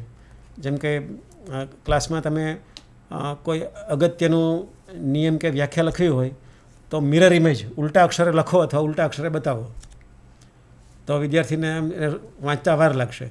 એ વાંચતા વાર લાગશે એને કારણે એને આવડશે કે આને પ્રોસેસ કરવી પડે છે એક એક કરવા માટે. તો નવીકરણો તો અનેક જાતના હોય ક્રિએટિવિટીમાં. લાગણીઓ વેરી વેરી ઇમ્પોર્ટન્ટ. આપણે આપણી લાગણીઓ વિશે કહેતા જ નથી. કોઈ પૂછે કે પાઠ કેવો ગયો, તો કે ના સારો ગયો, બધા મુદ્દા થઈ ગયા, કાપા નથી બરાબર થઈ હતી, એ વાત નથી થતી. તમે નીકળો છો ત્યારે તમને કેવું થાય છે, એમ લાગે છે કે ના આજે મજા પડી ગઈ, અથવા આમ પેટમાં કંઈ લોચા વળે છે, બળે છે, જીવ બળે છે, શું થાય છે. તમારી લાગણીઓ ખાસ લખો કે આ વખતે મને આનંદ થયો, અહીંયા મને જરાક કચવાટ થયો, અહીંયા થયું કે વિદ્યાર્થીઓ છે એ ખુશ નથી, તો મારે વિચારવું જોઈશે. તો તમારી લાગણી છે એ દરેકની નોંધ કરતા જાઓ. લાગણી વિશે ખાસ લખજો ડાયરીમાં. પછીનો મુદ્દો છે એ છે શક્ય સાહસો. તમે કેટલા સાહસ કરો છો. હું જ્યારે કામ કરતો બીએડમાં અધ્યાપક તરીકે ત્યારે કહેતો કે તમે કશુંક નવું કરશો એ ભલે જરાય ક્લાસમાં ચાલે ન ચાલે, જરાય ન ચાલે, પણ એનો એક્સ્ટ્રા માર્ક મળશે, એને એક્સ્ટ્રા માર્ક મળશે. સાહસ કરો. અને સાહસ કરતાં કરતાં જ માણસો આગળ વધ્યા છે. પેલો એક જે 4 પગવાળો વાંદરો 2 પગે થયો ત્યારે માણસ થયો અને સાહસ કર્યું. તો તમે એવી રીતે કોઈ પણ સાહસ કરો. અને સાહસ એને જ કહેવાય કે જેનું પરિણામ અગાઉથી નક્કી ના હોય, અને તમે યંગ છો, આગળ જવા માગો છો, તો અવશ્ય સાહસ કરો. ક્યાં થોડા પગ છોલાય કે હાથ પગ ભાંગે તો વાંધો નહીં, એ થઈ જશે, પણ એને કારણે કૂદકો મોટો મારી શકાશે. ભવિષ્યની કાર્ય યોજના બનાવો, પછી પ્લાનિંગ કરો. છેલ્લા 3 શબ્દો જિંદગીભર યાદ રાખવા જેવા છે આજીવન શિક્ષણ માટે. તમારું લર્નિંગ શું થયું, અનલર્નિંગ, આજે હું શું ભૂલી ગયો કે આ કરવા જેવું નહોતું, અનલર્નિંગ બાજુ પર મૂકી દેવા જેવું છે. આ તો જેમ જેમ આપણો કચરો નીકળતો જાય એમ એમ આપણે વધારે સારા અધ્યતા છે કે સારા ટીચર થતા જઈએ છીએ. તમે જાણો છો કે બાયોલોજીમાં જે એક સિમ્પલ કોષ, એક નાનો કોષ હોય, એ કોષ જો પોતાનો કચરો બહાર ફેંકી ના શકે તો કોષ મરી જાય. આપણું મૃત્યુ એવી રીતે જ થાય કે આપણે આપણી અંદરની કચરો બહાર ફેંકી ન શકીએ તો મરી જઈએ. એમ અનલર્નિંગ આપણે જે કચરો ભેગો કર્યો છે કેટલા બધા વખતથી, બીએડમાં અધ્યાપકોએ કહ્યું હોય, બીજા વિદ્યાર્થીઓએ જોયું, ગાઈડમાં વાંચ્યું હોય, એ વાંચીને ભેગું કરેલું હોય, તો એવા જૂના સ્કીમા, જૂના જે બ્લેક બોક્સ મગજમાં ભર્યા હોય એને ફેંકી દેવાના હોય તો આપણે નવા થઈ શકીએ. અને રીલર્નિંગ અને પુનઃ અધ્યયન, એટલે અધ્યયન, અધ્યયન, વ્યધ્યયન અને લર્નિંગ, રીલર્નિંગ, આટલું કરો એટલે આપણી જીવનની સાયકલ ચાલે. તો આને ચિંતન કહેવાય, આટલું કરીએ ત્યારે. એના પછીના મુદ્દા છે એ આપણે હવે 3 જાતનું તમારે ચિંતન કરવાનું હોય. એક પાઠ આપતા પહેલાં, ભણાવતા પહેલાં, એક પાઠ દરમિયાન અને એક પાઠ પછી. આ 3 જાતના ચિંતન છે. આમાં મને લાગે છે કે બહુ કહેવા જેવું લાગતું નથી. ખાલી 4થો 5મો મુદ્દો છે તમારી શક્તિ મર્યાદા. આ ખાસ ખ્યાલ રાખો કે મારી શક્તિ છે એ આ કરવાની છે, મારી મર્યાદા કઈ છે, તો મર્યાદા જેવું ઓછું કરો, શક્તિવાળું વધારે કરો. પણ એ નીચે લખ્યું નવું સાહસ કે શક્તિની બહાર જઈને પણ કરવું જોઈએ. તમે આઉટ ઓફ બોક્સ થિંકિંગ એવું સાંભળ્યું છે. જો આઉટ ઓફ બોક્સ ન જાઓ તો બોક્સમાં પૂરાઈ રહેશો. એટલે તમારી શક્તિને સ્ટ્રેચ કરવી પડે. તમે પહોંચી ન શકતા હો એટલો મોટો કૂદકો મારવાનો પ્રયત્ન કરવો જોઈએ, તો શક્તિ છે એ વધે, નહીંતર વધે નહીં. તો એ કરો. અને વિદ્યાર્થીઓની ક્ષમતાનો, પૂર્વજ્ઞાનનો અંદાજ, પણ એની ક્ષમતાને પણ સ્ટ્રેચ કરવા માટે પાછું નવું સાહસ છે, તમને કામ આવશે. અધ્યયન તત્પરતા વિશે વિચાર કરી લો જતાં પહેલાં કે વિદ્યાર્થીઓને હું તત્પર કેવી રીતે કરીશ. જો આજે તમે જોયું કે અહીંયા પહેલાં એક ડાયલોગ વાંચ્યો પ્રણાલી અને ચિંતનનો, તો એ તમારામાં તત્પરતા ઊભી કરવા માટે હતો કે જેથી આવું થઈ શકે છે, આવી રીતે વિચારો આવતા હોય છે. આવી રીતે તમે શરૂઆત કરો. એ હંમેશા શરૂઆત છે કોઈ વીંછીના આગળથી પકડવાના પેલા આંકડા જેવી હોય ને પાછળ ડંખ મારે એવો ડંખ હોય છેલ્લે. ત્યારે એ આપણે પાઠ આયોજનની પહેલાં ચિંતન કર્યું છે એમ કહેવાય. અચ્છા, પછી જે વચ્ચેનું ચિંતન પાઠ દરમિયાન. મોટે ભાગે પાઠ દરમિયાન તો મેં એવું જોયું છે કે તમે તમારા પ્લાનિંગમાં એટલા બધા ગૂંચવાયેલા હો કે બીજા વિચાર જ ના આવે. સમાધિની સ્થિતિ આવી જાય કે બીજા એક પણ વિચાર નહીં. પાઠ અંદર લખ્યું છે કરી દેવાનું, અંદર લખ્યું છે કરી દેવાનું ના હોય. કારણ કે મેં કહ્યું એમ વર્ગ એ પ્રવાહી જીવંત સ્થિતિ છે. એમાં પડકારો છે, સમસ્યાઓ છે, નવું કરવા માટેનું એક તમારી પાસે ગ્રાઉન્ડ છે. તો એ દરમિયાન ચિંતન છે ચાલુ રહેવું જોઈએ. એ ક્યારે થઈ શકે? તમે તમારું મગજ છે એ વિષય વસ્તુમાંથી ફ્રી કરો અને તમારી જાતને જોતા જાઓ ત્યારે. એ રેકોર્ડિંગ કરવાથી ખબર પડે, તમારા મિત્ર કે ત્યારે ખબર પડે, અને તમે સભાનતા હો તો સભાનતાને કારણે ધીમે ધીમે ખબર પડવા માંડે. 3જા નંબરનો મુદ્દો છે પ્રવૃત્તિઓની સક્રિયતા. ક્લાસમાં વિદ્યાર્થીઓ સક્રિય રહેવા જોઈએ. તમે પેપરમાં લખતા હશો કે લર્નિંગ ઇઝ ઓલવેઝ એક્ટિવ, એટલે એને ABL કહે છે ને, એક્ટિવિટી બેઝડ લર્નિંગ. તો તમારા ક્લાસમાં વિદ્યાર્થીઓ સક્રિય છે કે તમે સક્રિય છો, એના ઉપર ચિંતન કરો. વિદ્યાર્થીઓનું પ્રતિપોષણ, વિદ્યાર્થીઓના ચહેરા સતત જોઈ રાખો. એ જોઈ અને એ પ્રમાણે પરિવર્તન કરી રાખો. પછી સૌથી છેલ્લો મુદ્દો લઈ લઈએ, સૌનું સમાવેશન. મોટે ભાગે ક્લાસમાં જે વિદ્યાર્થીઓ ઊંચો હાથ કરે કે મેડમ હું કહું, સર હું કહું, એને આપણે પૂછી લઈએ છીએ. કારણ કે એ લોકો આપણા ઉદ્ધારકો હોય છે. આપણે પ્રશ્નો તો પૂછ્યો પણ આપણો ઉદ્ધાર કોણ કરે જવાબ આપીને. એટલે એવા 2 છોકરા હોય કે એને બધું આવડતું જ હોય. નહીં, તમે જે લોકોને નથી આવડતું, થોડીક જરાક હાથ ઊંચો કરે છે એને પકડો, એને કહેવાનું કહો, થોડીક એને હેલ્પ કરો. તો આવી રીતે આપણે ચાલુ હોય ત્યારે દરમિયાન એ આપણે વિદ્યાર્થીઓને મદદ કરી શકીએ એવો છે. ને આ દરમિયાન તમે શું શું કર્યું એ બધું તમારી ડાયરીમાં જશે. એની આ વાત આપણે પછી કરીએ. એના પછી છે પાઠ પછીનું ચિંતન. આ સૌથી લાંબુ હોય છે. આમ તો પાઠ પછી તરત જ વિચાર આવવા માંડે. જો તમને ટાઈમ હોય ને તરત બીજા ક્લાસમાં જવાનું ના હોય તો એ જ વખતે થોડું લખી લો કે પાઠમાં શું શું થયું હતું તે. નહીંતર તે દિવસે જ લખી લો, નહીંતર ભૂલાઈ જશે. અને કાં તો તમે તમારા કોઈ મિત્રને કહ્યું હોય તો એની સાથે પાછી વાતચીત કરી અને આખી ફિલ્મ તમારા મનમાં ફરીથી દોડાવો અને એમાંથી જોઈ લો. સૌથી પહેલું લખવાનું છે કેવી લાગણી થાય છે, કેવી પાઠ વિષયે તમને શું થાય છે, એ છૂટથી લખો. આ માત્ર તમારા માર્ક મેળવવા માટે છે એવું નથી. તમારે પેલા ઓલિમ્પિકની જે વિજય રેખા હોય, વિક્ટરી માર્ક હોય, એ માર્ક સુધી પહોંચવા માટેનું છે કે તમે વધારે સારા પ્રોફેશનલ થઈ શકો. તો તમારી લાગણી વિશે જણાવો, ક્યાં મજા પડી, મજા ન પડી, દુઃખ ક્યાં થયું, ક્યાં ઉદાસી આવી ગઈ હતી, ક્યાં અંદરથી ધ્રુજવા માંડ્યા હતા, ભલે બહાર ખબર ના પડી હોય કોઈને. વર્ગ વાતાવરણ કેવું રહ્યું, લર્નિંગ થતું હતું, છોકરા ખાલી બિચારા સાંભળતા હતા, સાંભળવું પડતું હતું, તમારે બધાને સરખા રાખવામાં જ ટાઈમ જતો હતો, શું થયું. સંભવિત ક્ષતિ એ મહત્વનું, શું રહી ગયું, શું ઉમેરી શકાય, એ ટીક કરવા જેવું છે કે એમાં તમારે વારે વારે ધ્યાન આપવું પડે કે આ રહી ગયું, એ તરત યાદ રાખીને લખી લેવું જોઈએ. પ્રત્યાયન આવી ગયું છે, હવે આ ડબલ ટીકવાળું છે, ફરીથી કરવાનું થાય તો કેવી રીતે કરવું. અને તમે જ્યારે ઇન્ટર્નશીપમાં જાઓ છો, ત્યાં સ્કૂલ છે, વિદ્યાર્થીઓ છે, જે પાઠમાં તમને મુશ્કેલી પડી હોય એ બીજા ક્લાસમાં પાછો આપી દેવાય, અથવા તો પહેલાં એક ક્લાસમાં આપ્યો હોય એ ફ્રી પાઠ હોય અને બીજો તમે આપો એ તમારો ગણાતો પાઠ હોય, તો બીજો પાઠ તમારો વધારે સારો થશે. અને ત્યાં તમારે પ્રેક્ટિસ કરવાની છે. વિદ્યાર્થીઓનો આભાર માનવો જોઈએ કે એ આપણને શીખવા માટે મદદ કરે છે. વિદ્યાર્થીઓ છે એ આપણા ગુરુ છે, કારણ કે આપણે શીખવા જઈએ છીએ ને એમાં આપણે વિદ્યાર્થીઓ છે આપણને સહકાર આપે છે. તો ફરીથી કરવાનું થાય તો શું કરવું. મારી શક્તિ મર્યાદાનો પરચો આપણે માનતા કે થઈ જશે, પણ ત્યાં ન થયું તો ખ્યાલ આવે કે મર્યાદા છે, દૂર કરવી જોઈશે. એમ લાગતું હતું કે આ નહીં થાય પણ થઈ ગયું તો આ શક્તિ આવી ગઈ, તો એના વિશે લખો. મને શું શીખવા મળ્યું, આજે તમે શું શીખ્યું, હજુ શું શીખવાનું છે. આજે તમે શીખ્યા હો કે એક લાંબો પ્રશ્ન પૂછવાને બદલે 2 ટૂંકા પ્રશ્નો સારા. પાઠમાંથી સીધો જવાબ મળે એવો પ્રશ્ન છે, એમાં બધા જવાબ આપે, પણ શીખાય છે ત્યારે કે જ્યારે જવાબોમાં એને પોતે કશું એડ કરવાનું હોય. શું શીખવાનું બાકી છે અવશ્ય લખો કે હજુ મારે આટલું બાકી છે, તો તમે ગાઈડન્સ લઈ શકશો.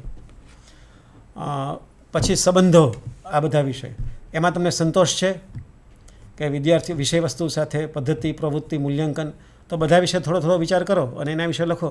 આ બધા વિશે તમે 2 લીટી લખો એટલે તમારી ડાયરી થઈ જાય. સંતોષની માત્રા કેવી છે, તમારા સંબંધો વિદ્યાર્થી સાથે કેવા હતા, છોકરા તમારાથી ડરતા હતા, વિદ્યાર્થીઓને તમે દૂર દૂર હતા કે નજીક હતા, તમે પાસે જઈ અને કોઈ વિદ્યાર્થી પાસે ઊભા રહ્યા હતા, એની નોટમાં કંઈ લખ્યું હતું, કોઈના ખભે હાથ મૂક્યો હતો. તો સંબંધ છે એ શીખવા માટે એ જરૂરી છે. એ તમને ખ્યાલ ત્યારે આવે કે જો તમે સંબંધ કેળવો તો. અને છેલ્લો મુદ્દો છે એ તમે ટ્રાય કરજો કે મને 10માંથી કેટલા ગુણ આપો. તમને જ ગુણ આપવા હોય તમે કેટલા આપો, એટલે બહુ ઉદાર ના થતા. જો તમે પહેલાંથી જ 10 આપી દેશો તો પછી પેલા ચિત્રકાર જેવું થશે કે જે એના પિતા ચિત્રકાર હતો અને પોતે ચિત્ર દોરીને બતાવતો અને એના પપ્પા રોજ કંઈ ને કંઈ એમાં સુધારી આપે. એક દિવસ ચિત્ર બતાવ્યું તો પપ્પાએ એક પણ ભૂલ ના કાઢી, તો એ છોકરો હતો એ રડવા માંડ્યો. પપ્પાએ કહ્યું કે આટલું સારું ચિત્ર બનાવ્યું છે ને તું રડે છે, કેટલું સરસ બનાવ્યું, તો હું પણ ના બનાવી શકું. છોકરાએ કહ્યું કે મારા ચિત્રમાં એક પણ ભૂલ નથી એવું તમે કહો છો, આનો અર્થ એમ કે હવે હું આના કરતાં વધારે સારું ચિતરી શકીશ નહીં. એવું હોય નહીં. એટલે એક વાક્ય છે એ આપણી તમારી ડાયરીમાં આગળ લખી લેવાનું. There is always better than the best. There is always better than the best. Best કરતાં પણ બેટર હોય છે. પહેલાં જે બેસ્ટ હતું એ હવે એના કરતાં પણ બેટર આવી ગયું હોય છે.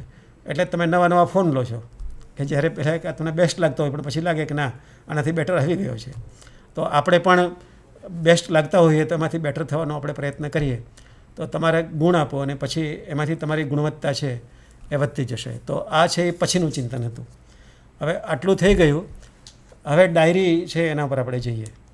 તો તમને 2 ડાયરી છે આ આપણે રહેવા દઈએ. ચિંતનાત્મક શિક્ષણ શું છે એ થિયરી છે, પણ એમાંથી એક વસ્તુ આપણે વાંચી લઈએ.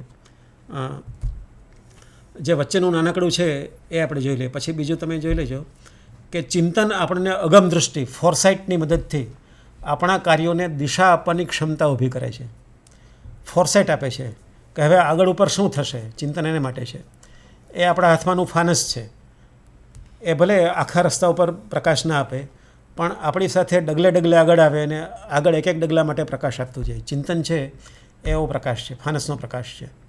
તો એવી અગમ દૃષ્ટિ છે કે આપણને આગળ દેખાતું જાય. અને એને કારણે જે લખ્યું છે અંદર કે આપણા કાર્યોને દિશા આપવાની ક્ષમતા ઊભી કરે છે કે મારે ક્યાં જવાનું છે, ક્યાં નથી જવાનું, અને આપણે શું કરી રહ્યા છીએ તેની સમજણ બક્ષે છે.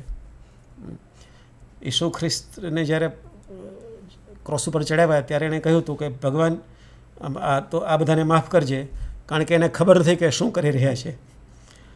તો તમારા પાઠ છે એવા ન હોય કે વિદ્યાર્થીઓને કે અધ્યાપકોને ખબર ના પડે કે તમે શું કરી રહ્યા છો. એટલીસ્ટ તમને ખબર પડવી જોઈએ કે હું આ કરી રહ્યો છું. તો સભાનતા ચિંતન છે, સભાન પ્રવૃત્તિ છે. એ આમ સરી ના પડે, કારણ કે એ ટેવવશ નથી થતી, એ ઈરાદાપૂર્વક થાય છે, પેલી ઝંખનામાંથી ઊભી થયેલી પ્રવૃત્તિ છે. તો આ છે એ ચિંતન છે. હવે આપણે એક ડાયરી વાંચીએ. એક વિદ્યાર્થીએ એક આવી ડાયરી લખેલી છે, એના વિશે આપણે શું કહી શકીએ? તો જો હું વાંચું છું, તમે પણ સાથે જોઈ શકશો આમાં. આજે ધોરણ 6 વિજ્ઞાનનો તાસ લીધો. એકમ ચુંબકત્વ. રિસેસ પછીનો 5મો પીરિયડ હતો. વિદ્યાર્થીઓ વર્ગમાં આવતા અને આવીને શાંત થતાં બહુ વાર લાગી. 5-7 મિનિટ તો મેં આ કર્યું ને તે કર્યું, શું રમ્યા અને કોણ જીત્યા, એવી બધી વાતો ચાલી. માંડ શાંત થયા. પછી મેં જાતના લોહચુંબકો બતાવી તેની ઓળખ આપી, બોર્ડ ઉપર આકૃતિ દોરી. આયોજન પ્રમાણે 4-4ના જૂથમાં રમવા માટે આપ્યા. એ પહેલાં સૂચના આપી અને ચુંબકના ગુણધર્મ ઓળખવા કહ્યું. બધાને ખૂબ મજા આવી, પરંતુ પોતાના ખિસ્સા કે કંપાસમાંથી લોખંડની વસ્તુ કાઢી અને ચોંટાડી જોઈ. 2 ચુંબકો સાથે મૂકીને પ્રયોગો કર્યા. 10 મિનિટ પછી ચુંબક વિશે ઘણું ખરું જણાવી શક્યા. મેં બોર્ડ ઉપર મુદ્દા લખ્યા. આ ડાયરીનો પહેલો પેરેગ્રાફ છે. બીજો પેરેગ્રાફ લખ્યો કે ત્યારબાદ કાગળ પર લોખંડની ભૂકી મૂકીને ચુંબકીય ક્ષેત્ર બતાવ્યું, આકૃતિ દોરી. એ વખતે 1-2 છોકરીઓ ટેબલ સુધી આવીને જોઈ ગઈ. મેં બોર્ડ પરનું લખવાનું કહ્યું તો મોટાભાગના એ ચુંબકના નામ લખ્યા અને કેટલાકે ચુંબકીય ક્ષેત્ર એટલું જ લખ્યું. જોકે મેં પ્રશ્નો પૂછ્યા ત્યારે ઘણા ખરા વિદ્યાર્થીઓએ સારા જવાબ આપ્યા. માત્ર છેલ્લી બેન્ચ પરના વિદ્યાર્થીઓ ચોપડી ખોલીને પાઠ જોતા હતા. વર્ગનું વાતાવરણ સારું હતું, બધાને મજા આવતી હતી. મેં તેમના વખાણ કર્યા અને લોખંડના સામાન્ય ટુકડા અને ચુંબક વચ્ચે શું તફાવત હોય છે તે વાત સમજાવવાની રહી ગઈ. છેલ્લે એક વિદ્યાર્થીએ કહ્યું કે મારી પાસે લોહચુંબકવાળી ચકરડીને રમકડા છે. છેલ્લે બધાએ મેડમ ફરીથી આવજો એમ કહ્યું. તે મને સારું લાગ્યું. મને લાગે છે કે આજે મારો પાઠ સારો રહ્યો. આવતે વખતે હું એ લોકોને લોખંડની પટ્ટીમાંથી ચુંબક બનાવતા શીખવીશ. રાખો. જુઓ, તમે જોયું, આપણે રાખીએ ને થોડી વાર, કે આ આખી ડાયરી છે. આની પહેલાંની આ આખી ડાયરી છે, એમાં પાઠની વાત આવી જાય છે ને. તમને લાગતું હશે કે સરસ લખ્યું છે, આખી વસ્તુ આવી ગઈ છે. પહેલાં શું થયું, પછી શું થયું, ક્લાસમાં કઈ ઘટના બની, એ બધું લખ્યું છે.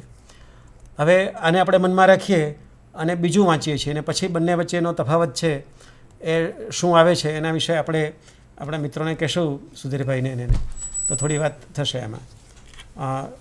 એક આ જ પાઠની ડાયરી બીજા કોઈ લખી છે, એને પણ ચુંબકનો પાઠ આપેલો, તો એને ડાયરી કેવી રીતે લખી છે આપણે વાંચી લઈએ. બીજી ડાયરી મૂકો. આજે ધોરણ 6માં ચુંબકત્વ એકમનો 5મો પીરિયડ લીધો. રિસેસ પછીનો વર્ગ હોવાથી વિદ્યાર્થીઓ ધીમે ધીમે સેટ થતા હતા, પણ જમી રમીને આવેલા તેથી એનર્જીવાળા હતા. મને થયું કે ફ્રેશ થઈ ગયેલા વિદ્યાર્થીઓ સાથે કામ કરવાની મજા આવશે. આયોજન પ્રમાણે જૂથ પાડીને ચુંબકો રમવા માટે આપ્યા. બધા ખુશ થઈ ગયા. થોડો અવાજ વધ્યો, પરંતુ બધા કામ તો એકમ વિશે જ કરી રહ્યા હતા. મેં ચુંબકના પ્રકારો અને નામ નિર્દેશ બોર્ડ પર દોરી બતાવ્યા. વિદ્યાર્થીઓ પુસ્તકમાં જોવા લાગ્યા. મને ખ્યાલ આવ્યો કે જે ચિત્રો પાઠ્યપુસ્તકમાં હોય તે બોર્ડ પર કરવાની જરૂર નથી. મેં 10 મિનિટ પછી ચુંબકના ધ્રુવ વિશે, તેઓએ કરેલા રમત પ્રયોગોના અવલોકન વિશે પૂછ્યું તો મોટાભાગના વિદ્યાર્થીઓએ સરસ જવાબ આપ્યા. વિદ્યાર્થીઓ જૂથમાં ચર્ચા કરીને, એકબીજા સાથે વાતો કરીને જાતે જ શીખી શકે છે અને તેમને મજા પણ આવે છે. 2 જૂથમાંથી બરાબર ઉત્તર મળતા ન હતા. તરત મને ખ્યાલ આવ્યો કે રમત આપતા પહેલાં મારે એ કહેવું જોઈતું હતું કે રમત પરથી કેવા નિરીક્ષણો કરવાના છે, અથવા તો બોર્ડ ઉપર પ્રશ્નો લખી દેવા જોઈએ. એક વિદ્યાર્થી બોલ્યો પણ ખરો, પહેલાં કહી દીધું હોત તો. કેટલાક વિદ્યાર્થીઓ પાઠ્યપુસ્તક ખોલીને પાઠ જોતા હતા, કદાચ તેઓ પોતાના જવાબ ચેક કરતા હતા અથવા રસપૂર્વક આગળનું વાંચતા હતા. મને થયું કે વિદ્યાર્થીઓની જિજ્ઞાસા જાગૃત થઈ ગઈ છે. પછી મેં કાગળ ઉપર લોખંડની ભૂકી અને ચુંબકીય ક્ષેત્ર બતાવવાનું શરૂ કર્યું. ત્યારે 2 છોકરીઓ એકદમ નજીક આવી ગઈ અને જોવા લાગી. મને લાગે છે કે દરેક વિદ્યાર્થીને નવું જોવાની અને પ્રયોગો જોવાની મજા આવતી હોય છે. તેમાંથી તેઓ શીખી લેતા હોય છે. એટલે હવે પછી હું બધા વિદ્યાર્થીઓ જોઈ શકે તેવી રીતે પ્રયોગ કરવાનું પસંદ કરીશ. હા, છેલ્લે વાતચીત કરતાં એક છોકરાએ કહ્યું કે એની પાસે લોહચુંબકવાળા રમકડા છે, તો મારે આવા રમકડા શોધી લેવા જોઈએ. મને એમ થયું કે આવતે વખતે શોધીને લઈ જઈશ. લોખંડની પટ્ટીમાંથી લોહચુંબક કેમ બને તે માટેનો સમય ન મળ્યો તેનો અફસોસ નથી. આવતા વખતે સાદા લોખંડનો ટુકડો જૂથમાં આપી અને પ્રવૃત્તિ કરાવીશ તો પાઠ આગળ ચાલશે. મારો પાઠ મને તો ગમ્યો, એવું છેલ્લું વાક્ય નથી એવું. હવે જુઓ, આ 2 ડાયરીમાં શું તફાવત છે? શું લાગે છે સુધીરભાઈ તમને? સર, મને એવું લાગે છે કે પહેલી ડાયરી જે છે એ ડાયરીમાં માત્ર ને માત્ર વર્ણન કરેલું છે, જ્યારે બીજી ડાયરીમાં એનું ચિંતન પ્રગટ થાય છે. એ જે પણ કંઈ ક્રિયા કરે છે તો એ ક્રિયા શું કામ કરી અને એણે બીજું એ સિવાય શું કરી શક્યો હોત. એટલે જે રિફ્લેક્શન ઓનની વાત છે અને રિફ્લેક્શન પછી ક્રિયા પછીની, એટલે એ પ્રગટ થતું હોય એવું બીજી ડાયરીમાં લાગે છે. તમે એમાંથી કેટલાક વાક્યો કેવું આપણે બતાવી શકીએ વિદ્યાર્થીઓને કે જો અહીંયા ચિંતન છે એ દેખાય છે? પ્લીઝ સ્ક્રીન પર બતાવશો. સર, જેમ કે આમાં લાગણીને કેટલી રીતે વ્યક્ત કરી છે એના ઉપર હું થોડીક વાત કરીશ. શિક્ષકે એમાં લખ્યું છે કે મને થયું કે ફ્રેશ થઈ ગયેલા વિદ્યાર્થીઓ સાથે કામ કરવાની મજા આવશે. એટલે વિદ્યાર્થીઓને અહીંયા ઓળખે છે, એમનો મૂડ કેવો છે અને એને પછી પોઝિટિવ વેમાં લે છે. જે આગળની જે ડાયરી હતી એમાં એ વસ્તુ આપણે મિસ થતી જોવા મળે છે. અહીં એમણે આ વસ્તુ ઉપર ભાર મૂક્યો છે. પછી વિદ્યાર્થીઓ કેવી રીતે ખુશ થઈ ગયા, તો બધા જ વિદ્યાર્થીઓ ખુશ થઈ ગયા. થોડો અવાજ વધ્યો પણ એમને કામ કરવાની મજા આવતી હતી, એ વસ્તુ પણ એમણે આમાં રિફ્લેક્ટ કરી છે. પછી જ્યારે વિદ્યાર્થીઓને જવાબ નહોતો આવતો તો એનું કારણ પણ એમણે આમાં ઓબ્ઝર્વ કરીને બતાવ્યું છે કે આવું કેમ થયું. તો કે મારે આવી સૂચના આપવાની જરૂર હતી, જેના કારણે કેટલાક ગ્રુપમાંથી જવાબ નહોતો મળતો. તો ત્યાં પણ એમણે સરસ રીતે આ વસ્તુ ઓબ્ઝર્વ કરી અને એની માટેની વાત કરી છે. એમાં એક શબ્દ મેં લખ્યું છે કે જે વિદ્યાર્થીઓ જે છે રસપૂર્વક આગળનું વાંચતા હતા. એટલે અગેન અહીંયા એમના વિદ્યાર્થીઓના ભાવ સાથે એમને સાંકળવાનો, એને સમજવાનો એમને પ્રયત્ન કર્યો છે.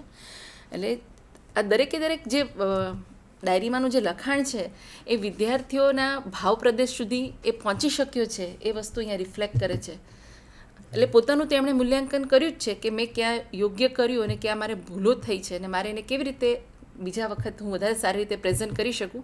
એટલે પોતાનું મૂલ્યાંકન તો કર્યું છે, પણ વિદ્યાર્થીઓને સમજવામાં પણ એને ઘણી ચીવટ રાખી છે એવું મને જણાઈ રહ્યું છે. બરાબર છે. જુઓ, બહુ સરસ રીતે આપણે આનું વિશ્લેષણ કર્યું. પણ તમે જોઈ શકશો કે બીજી ડાયરી જેણે લખી છે એ શિક્ષક કેટલા બધા સભાન છે કે ક્લાસમાં બધી નાની નાની વાત ઉપર એનું ધ્યાન જાય છે. એટલે વર્ગ સભાનતા, ક્લાસરૂમ અવેરનેસ એ અગત્યનું છે.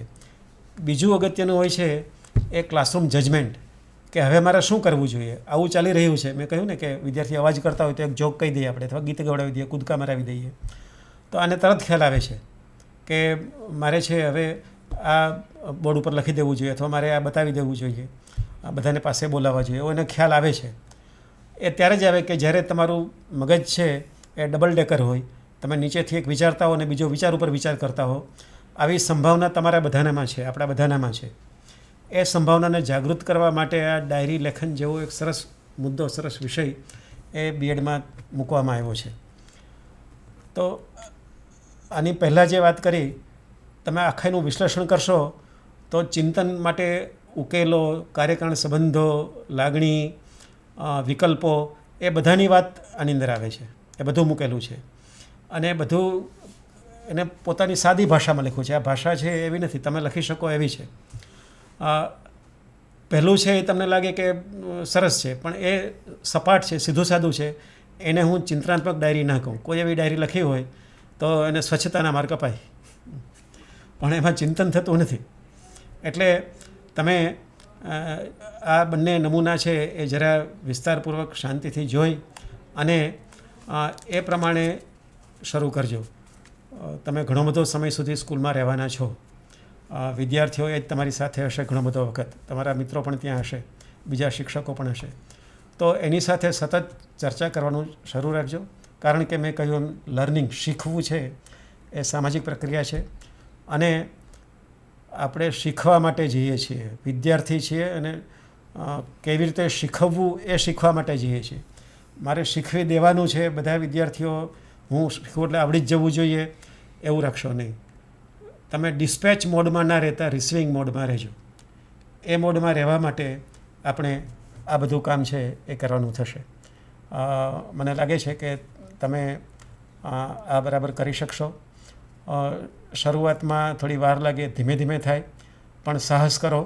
તમે લખો ડાયરી એટલે સારી જ લખાવી જોઈએ પહેલેથી જ, એવું ન હોય. ધીમે ધીમે કરતાં આપણે એમાં આગળ વધતા જઈએ, પણ સાહસિક રીતે લખો.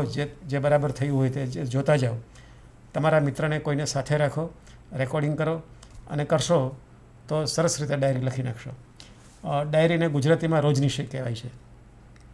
અને કોઈકે એવું કહ્યું છે, મતલબ કે જ્યોતિન્દ્ર દવે આપણા હાસ્ય લેખક હતા એને, કે ડાયરી લખવાથી ફાયદા ઘણા બધા થાય છે. એ વાત સાચી, પણ એ રોજનીશીની મુશ્કેલી એ છે કે રોજ લખવાની હોય છે. વર્ષમાં એકવાર લખવાની તો વાંધો લખી નાખીએ, પણ તો રોજનીશી ના કહેવાય. હા, રોજનીશી છે એટલે તમારે રોજ કરવી પડે. કારણ કે જો દિવસો જતા રહેશે તો આખો સીન તમે ભૂલી જશો, આખો ક્લાસનું છે વાતાવરણ એ બધું તમારી અંદરથી જતું રહેશે.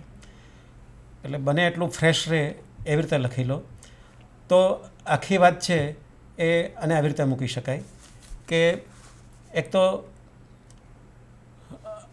હવે તમે શું કરવાના છો એ સૌથી પહેલો પ્રશ્ન થાય. એટલે કે હવે મારે કાલે પાઠ લેવાનો છે તો હું શું કરવાનો છું એ એમાં આવે. બીજું એ આવે કે હું કઈ રીતે કરીશ, એટલે ક્લાસમાં જઈને તમે શું કરશો તે, તો એ તમારું છે વર્તમાન થયું. ત્રીજું કે એ કરતી વખતે હું શું શું જોઈશ, આ પ્રશ્નો આપણી જાતને પૂછવાના છે. હવે શું કરવાનું છે, હું કેવી રીતે કરીશ, એમાં હું શું શું જોઈશ. પછી મેં શું કર્યું એને હું કેવી રીતે નિરૂપીશ, એને કેવી રીતે હું લખીશ. અને છેલ્લું કે મેં જે કર્યું એમાંથી હું આગળ શીખવા માટે, આગળના પાઠ માટે શું શું ઉપયોગમાં લઈશ. અને પછી પાછું આવી જાય કે હું આજે શું કરીશ, એમાં આખી લૂપ થઈ જશે. જો આ 5 પ્રશ્નો તમે તમારી જાતને પૂછતા રહેશો અને આવી તમે જો એક ધીમે ધીમે એક આવી પરિપાટી એવી શૈલી ઊભી કરશો, આઈ એમ શ્યોર કે આપણે બધા જ બૌદ્ધિક જીવો શિક્ષક થવા માટે તમે તત્પર છો, વધારે પ્રોફેશનલ થાવ અને ખૂબ સારી જગ્યાએ સેટ થઈ શકો અને બીજા કરતાં તમે જુદી ભાત પાડી શકશો. તો મારે જે કહેવાનું ને જે અમારી ચર્ચા હતી મારી એ વાત પૂરી થાય છે. હવે મિત્રોને કંઈ બીજું કહેવાનું પૂછવાનું હોય તો આપણે થોડો સમય છે એ વાત કરીએ. આપણે મને એવું લાગે છે કે સર જે દિવા સ્વપ્ન ગીજુભાઈ બધેકાનું એ મૂળે એ ચિંતનની પરિપાટી પૂરી પાડે છે. એટલે વિદ્યાર્થીઓએ એનું પણ થોડું ઘણું વાંચન કરવું જોઈએ તો પણ એમને ચિંતન ડાયરી કઈ રીતે લખી શકાય એનો વધારે અનુભવ એમને મળી શકે એમાંથી. બરાબર છે. એટલે ગીજુભાઈને આપણે મૂછાળીમાં કહેતા હતા, પણ કેટલાક મૂછાળીમાં હોય ને કેટલાક ખાલીમાં હોય. એટલે છોકરા અને છોકરી બંને આ રીતે ગીજુભાઈની જેમ કામ કરી શકે. ગીજુભાઈ તમે આનો અભ્યાસ પણ કર્યો હશે, પણ આવું કરતા જશો તો તમે ગીજુભાઈના પેગડામાં પગ મૂકવાનું સાહસ કરી શકશો. હા બેન. રાઈટ સર, અત્યારે જે આ પ્રશિક્ષણાર્થીઓ છે એ 2 મહિના માટે સ્કૂલમાં જઈ રહ્યા છે અને આ 2 મહિના દરમિયાન એ શિક્ષણનું કાર્ય તો કરશે જ અને એની તો ચોક્કસપણે એ લોકો આ રીતે નોંધ કરે જ, પણ એ સિવાય પણ એ ઘણા બધા કાર્યોમાં ઇન્વોલ્વ થશે. જેમ કે શાળાની અંદર વિવિધ પ્રકારના વહીવટી કાર્યો છે, અભ્યાસિક કે સહઅભ્યાસિક પ્રવૃત્તિઓ છે, એના આયોજનમાં પણ એ સંકળાશે, એનું આયોજન કરશે, સંચાલન પણ કરશે. અન્ય શિક્ષકો જે હશે એમના પાઠનું નિરીક્ષણ પણ કરશે અને શાળા ના આચાર્ય દ્વારા જે પણ કાર્ય સોંપાય એ દરેકે દરેક કાર્યો એક શિક્ષક તરીકેની પૂર્ણ ભૂમિકામાં એ ભજવવાના છે. ત્યારે જો દૈનિક રોજે રોજ એ પોતાની આ પ્રકારની ડાયરીનું નોંધ રાખે તો મને લાગે છે કે વધારે ઉપયોગી થઈ શકે. અને આ અંગે પણ જો તમે થોડુંક એમને માર્ગદર્શન આપી શકો સર, કે કયા કયા પાસાઓ જે છે એ ધ્યાનમાં રાખવા જોઈએ એમણે. એટલે તમે પાઠ આપશો એના વિશે તો વાત થઈ, પણ પાઠ સિવાય બાકીનું જે કરવાનું છે એ પાર્ટ કેટલો છે? તો કહ્યું હમણાં કે તમે શાળા સાથે કામ કરશો, સમુદાય સાથે કામ કરશો. બે વાત છે. એક તો જો તમને ચિંતન કરતાં ફાવતું હોય તો તમે કોઈ પણ વિષય ઉપર ચિંતન કરી શકો, કારણ કે ચિંતનના બેઝિક પાયાના ઘટકો તો એ જ છે જે ઘટકોની આપણે વાત કરી તે. માત્ર ચિંતનના ક્ષેત્રો બદલે કે ક્લાસમાં તમે જે ચિંતન કરો છો એ તમારી પદ્ધતિ વિશે, વિદ્યાર્થીઓની લર્નિંગ એબિલિટી વિશેની તત્પરતા વિશે, તમે કઈ કઈ પ્રવૃત્તિ આપી એના વિશે. પણ તમે શાળા વિશે કામ કરતા હો ત્યારે પહેલું કહ્યું એમ કે એક તો પાયામાં ઝંખના. કોઈ પણ કામ છે એ માત્ર વિચારથી થતું નથી, એની પાછળ જોશ આવે છે. એ જોશ છે એ ઝંખના છે. એટલે હાઉ ઇઝ ધ જોશ? તો જોશ તો તમારું સારું હશે. એ જોશ હોય તો એના પછી જે બીજો મુદ્દો આવે એ કે તમારી સભાનતા. એટલે જોશની સાથે સભાનતા જોડેલી છે. તો તમે દરેક જુઓ છો એ બરાબર ચોકનની દૃષ્ટિથી જુઓ છો, તમે ચોકનના છો કે આ બે શિક્ષકો વાતો કરે છે તો કઈ જાતની વાતો કરે છે. જેમ કે સ્ટાફ રૂમમાં જાઓ તો તમે શિક્ષકો શેના વિશે વાતો કરતા હોય છે જરાક સાંભળજો, તો તમે ચિંતન કરી શકો કે મોટાભાગના શિક્ષકો આના વિશે કેમ કાં તો વાત કરતા હોય તો પોતાના સંતાનો વિશે કરતા હોય કે હમણાં ખરીદી કઈ કરી કે કયા પિક્ચરો ચાલે છે, શિક્ષણ વિશે વાત કેમ નથી કરતા? તો એના વિશે તમે પાછા એની સાથે વાતચીત કરી શકો. કરે છે ત્યાંના શિક્ષકો તમારા કામમાં રસ લે છે, તમે એના કામમાં રસ લો છો, એવું થાય છે કે નહીં? એવું કેમ થાય છે? એટલે સ્કૂલ છે તો સ્કૂલના ક્ષેત્રો કયા મુખ્યત્વે જોવાના હોય? એક તો એ જોવાનું હોય કે શિક્ષક વિદ્યાર્થીના સંબંધો કેવા છે. બીજું કે શાળાનો અભિગમ છે એ લોકશાહીવાળો છે, સરમુખત્યારશાહીવાળો છે, મિક્સ છે, રાજાશાહી છે, કે સ્વૈર વિહાર ચાલે છે, લીઝાફેર જેને જે કરવું તે કરે, એ કયો છે? અને એવું વાતાવરણ ત્યાં બન્યું કેવી રીતે શાળામાં એ તમે શોધી શકો. તમે શાળામાં એ જોઈ શકો કે ક્લાસમાં શિક્ષકો ભણાવે છે ત્યારે એનું ધ્યાન એ શિક્ષણ ઉપર છે કે ભણતર ઉપર છે? તો ભણતર ઉપર શા માટે છે? માત્ર કોર્સ પૂરો કરીને પરીક્ષા માટે છે કે શિક્ષણ જે તમે જાણો છો કે શિક્ષણ જેને આપણે કહીએ એ તો વ્યક્તિને વધારે સારી વ્યક્તિ બનાવવા માટેનું છે. તો એને બદલે આપણે ખાલી ગણિતના દાખલા કે કેમિસ્ટ્રીના સૂત્રો એને આપી દેવાના છે, એવું કરે છે? એવું કેમ કરે છે? એના માટે તમે ચર્ચા પણ કરી શકો, તમારો મત પણ આપી શકો, ભલે પહેલાં અઠવાડિયામાં નહીં પણ 2-3 અઠવાડિયામાં સ્થિર થયા પછી એ પણ સાહસ કરી શકાય. તો પરીક્ષા કેન્દ્રી છે કે વિદ્યાર્થી કેન્દ્રી છે અધ્યયન જે થાય છે તે? પછી તમે એ જુઓ કે ત્યાં સાહભેસિક પ્રવૃત્તિ કયા પ્રકારની છે? એમાં વિદ્યાર્થીઓની ક્રિએટિવિટી છે કે માત્ર આવડે છે રજૂ કરાવી દે છે? સમાવેશન, બધા પ્રકારના વિદ્યાર્થીનું ઇન્ક્લુઝન થાય છે? ઇન્ક્લુઝન કોર્સમાં પણ હશે આપણે. તો ઇન્ક્લુઝિવ સ્કૂલ છે કે કેટલાક ગ્રુપ ઉપર ફોકસ થાય છે? ક્લાસમાં પણ એવું થતું હોય છે, આપણે પણ એવું કરતા હોઈએ કે અમુક વિદ્યાર્થીઓને અમુક ગ્રુપ ઉપર ફોકસ થતું હોય. ક્લાસમાં કેટલાક વિદ્યાર્થીઓના, કેટલાક શિક્ષકોના પેટ સ્ટુડન્ટ હોય, કેટલાક છે એને એકદમ રાઉડી એલિમેન્ટ લાગતા હોય, એવા હોય. તો આવું બધું જોવા મળે છે. ત્યારબાદ શિક્ષકો છે એની વધારે સારા શિક્ષકો થવા માટેની તમન્ના, એને માટેના કોઈ કાર્યક્રમો કે ઇનહાઉસ સર્કલ્સ, ક્વોલિટી સર્કલ્સ એવું ચાલે છે. એ લોકો બેસીને વાતચીત કરે છે. એમાં કંઈ તમે જઈને કરી શકો. જઈને ગામ અને શાળા એ બંનેના સંબંધો કેવા છે? એટલે નિશાળ વિશાળ બનીને દિવાલ કૂદીને જાય છે. જ્યોતિએ કહેલું કે નિશાળે વિશાળ થઈને દિવાલ કૂદી અને સમાજમાં જવાની જરૂર છે. તો એવું થઈ રહ્યું છે. શાળામાં વાલીઓ આવે છે તો ખાસ જુઓ કે વાલી આવે છે શેને માટે આવે છે? ફરિયાદ કરવા આવે છે, શિક્ષકોને શાબાશી આપવા આવે છે, કે જાત જાતના પ્રશ્નો ઊભા કરવામાં આવે છે? એના પરથી ખ્યાલ આવશે.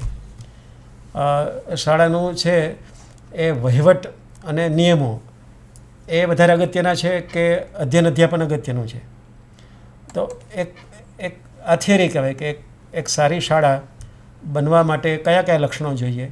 એ લક્ષણો છે ને ચિંતન ક્ષેત્રો કહેવાય. તો આ મેં કહ્યા એવા બધા આ સિવાય પણ ઘણા બધા હોઈ શકે. એ ક્ષેત્રોનું તમારે પહેલાં લિસ્ટ બનાવી લેવાનું અને પછી તમે જ્યારે ફરતા હો સ્કૂલમાં ત્યારે એ જોતું જવાનું, પાછું ઘરે જઈને લિસ્ટ જોઈ લેવાનું તમારા ઉતારામાં જઈને કે આમાંથી હજી કયું જોવાનું બાકી છે. આવું કરતા રહેશો તો ભવિષ્યમાં તમે સારા આચાર્ય થઈ શકશો કે નવી સ્કૂલ સ્થાપી શકશો કે જે ચિંતનમાંથી ઊભી થયેલી એક સરસ મજાની શાળા હોય. તો બધાને ખૂબ ખૂબ શુભેચ્છાઓ. અને આ દરમિયાન તમે ત્યાં 2 મહિના જાઓ અને એ વખતે પણ કશાક પ્રશ્નો ઊભા થાય તો અહીંયા તમારા અધ્યાપકો સાથે તમે વ્યવહાર છે એ રાખી શકો છો કે આનું શું કરવું, કેવી રીતે કામ થાય, આમ લખાય કે ન લખાય, આ પ્રોબ્લેમ થયો છે. અને પ્રોબ્લેમ થાય તો સારું. મેં કહ્યું ને, પડકારને પ્રોબ્લેમ આવે એમાંથી જ માણસ મોટા થાય છે. જેને જીવનમાં એક પણ પ્રોબ્લેમ ના આવ્યો હોય, એ નાનકડો પ્રોબ્લેમ આવ્યો હોય તો એ કાં તો ઘરેથી ભાગી જાય, આપઘાત કરી નાખે, બીજાને મારી દે, આવું બધું કરે. એટલે પ્રોબ્લેમથી ડરવાનું નહીં.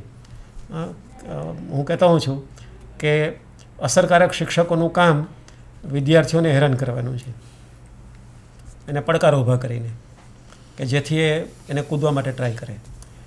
એવી રીતે અસરકારક વિદ્યાર્થીઓનું કામ શિક્ષકને હેરાન કરવાનું છે. તમારે કહેવું છે વિદ્યાર્થીઓને કે મને બરાબર તમે છે એ ચકાસજો, મને પૂછજો બરાબર, પ્રશ્નો કરવાના જ મને ન આવડે એવા પ્રશ્નો લાવો, જાઓ, તો આપણે મોટા થઈશું. એટલે આવી રીતે ચેલેન્જ ઊભી કરી અને ખૂબ આગળ વધો. અને સરસ અધ્યાપકો, આ જે ભારતીય સંસ્થા છે આખી શિક્ષા પરિષદ, એમાંના સારા વિદ્યાર્થીઓ તરીકે તમે સમાજમાં પ્રતિષ્ઠિત થાઓ એવી શુભેચ્છાઓ. ધન્યવાદ. Thank you sir. ચિંતનાત્મક ડાયરી કેવી રીતે લખવી અને એના માટે તમારી પાસે કેવા આધારો જોઈએ, ખૂબ સરસ રીતે રજૂઆત કરી સર આપે. મને આશા છે કે આપ સૌ આ વ્યાખ્યાનને સાંભળી અને સમજી અને ખૂબ સરસ રીતે તમારી ચિંતનાત્મક ડાયરી બનાવી શકશો. આપ સૌને ખૂબ ખૂબ શુભેચ્છા. ફરી એક વખત હું સર આપનો ખૂબ ખૂબ આભાર વ્યક્ત કરું છું કે સમગ્ર આઈઆઈટી પરિવાર વતી આપે અમારા આમંત્રણને સ્વીકાર કર્યું અને વિદ્યાર્થીઓને ખૂબ સરસ ભાથું પૂરું પાડ્યું. હું ડૉક્ટર સુધીર ટંડેલ સરનો પણ આભાર વ્યક્ત કરું છું કે આ ચર્ચાને જીવંત બનાવવામાં એમણે યોગદાન આપ્યું. Thank you sir. Thank you sir.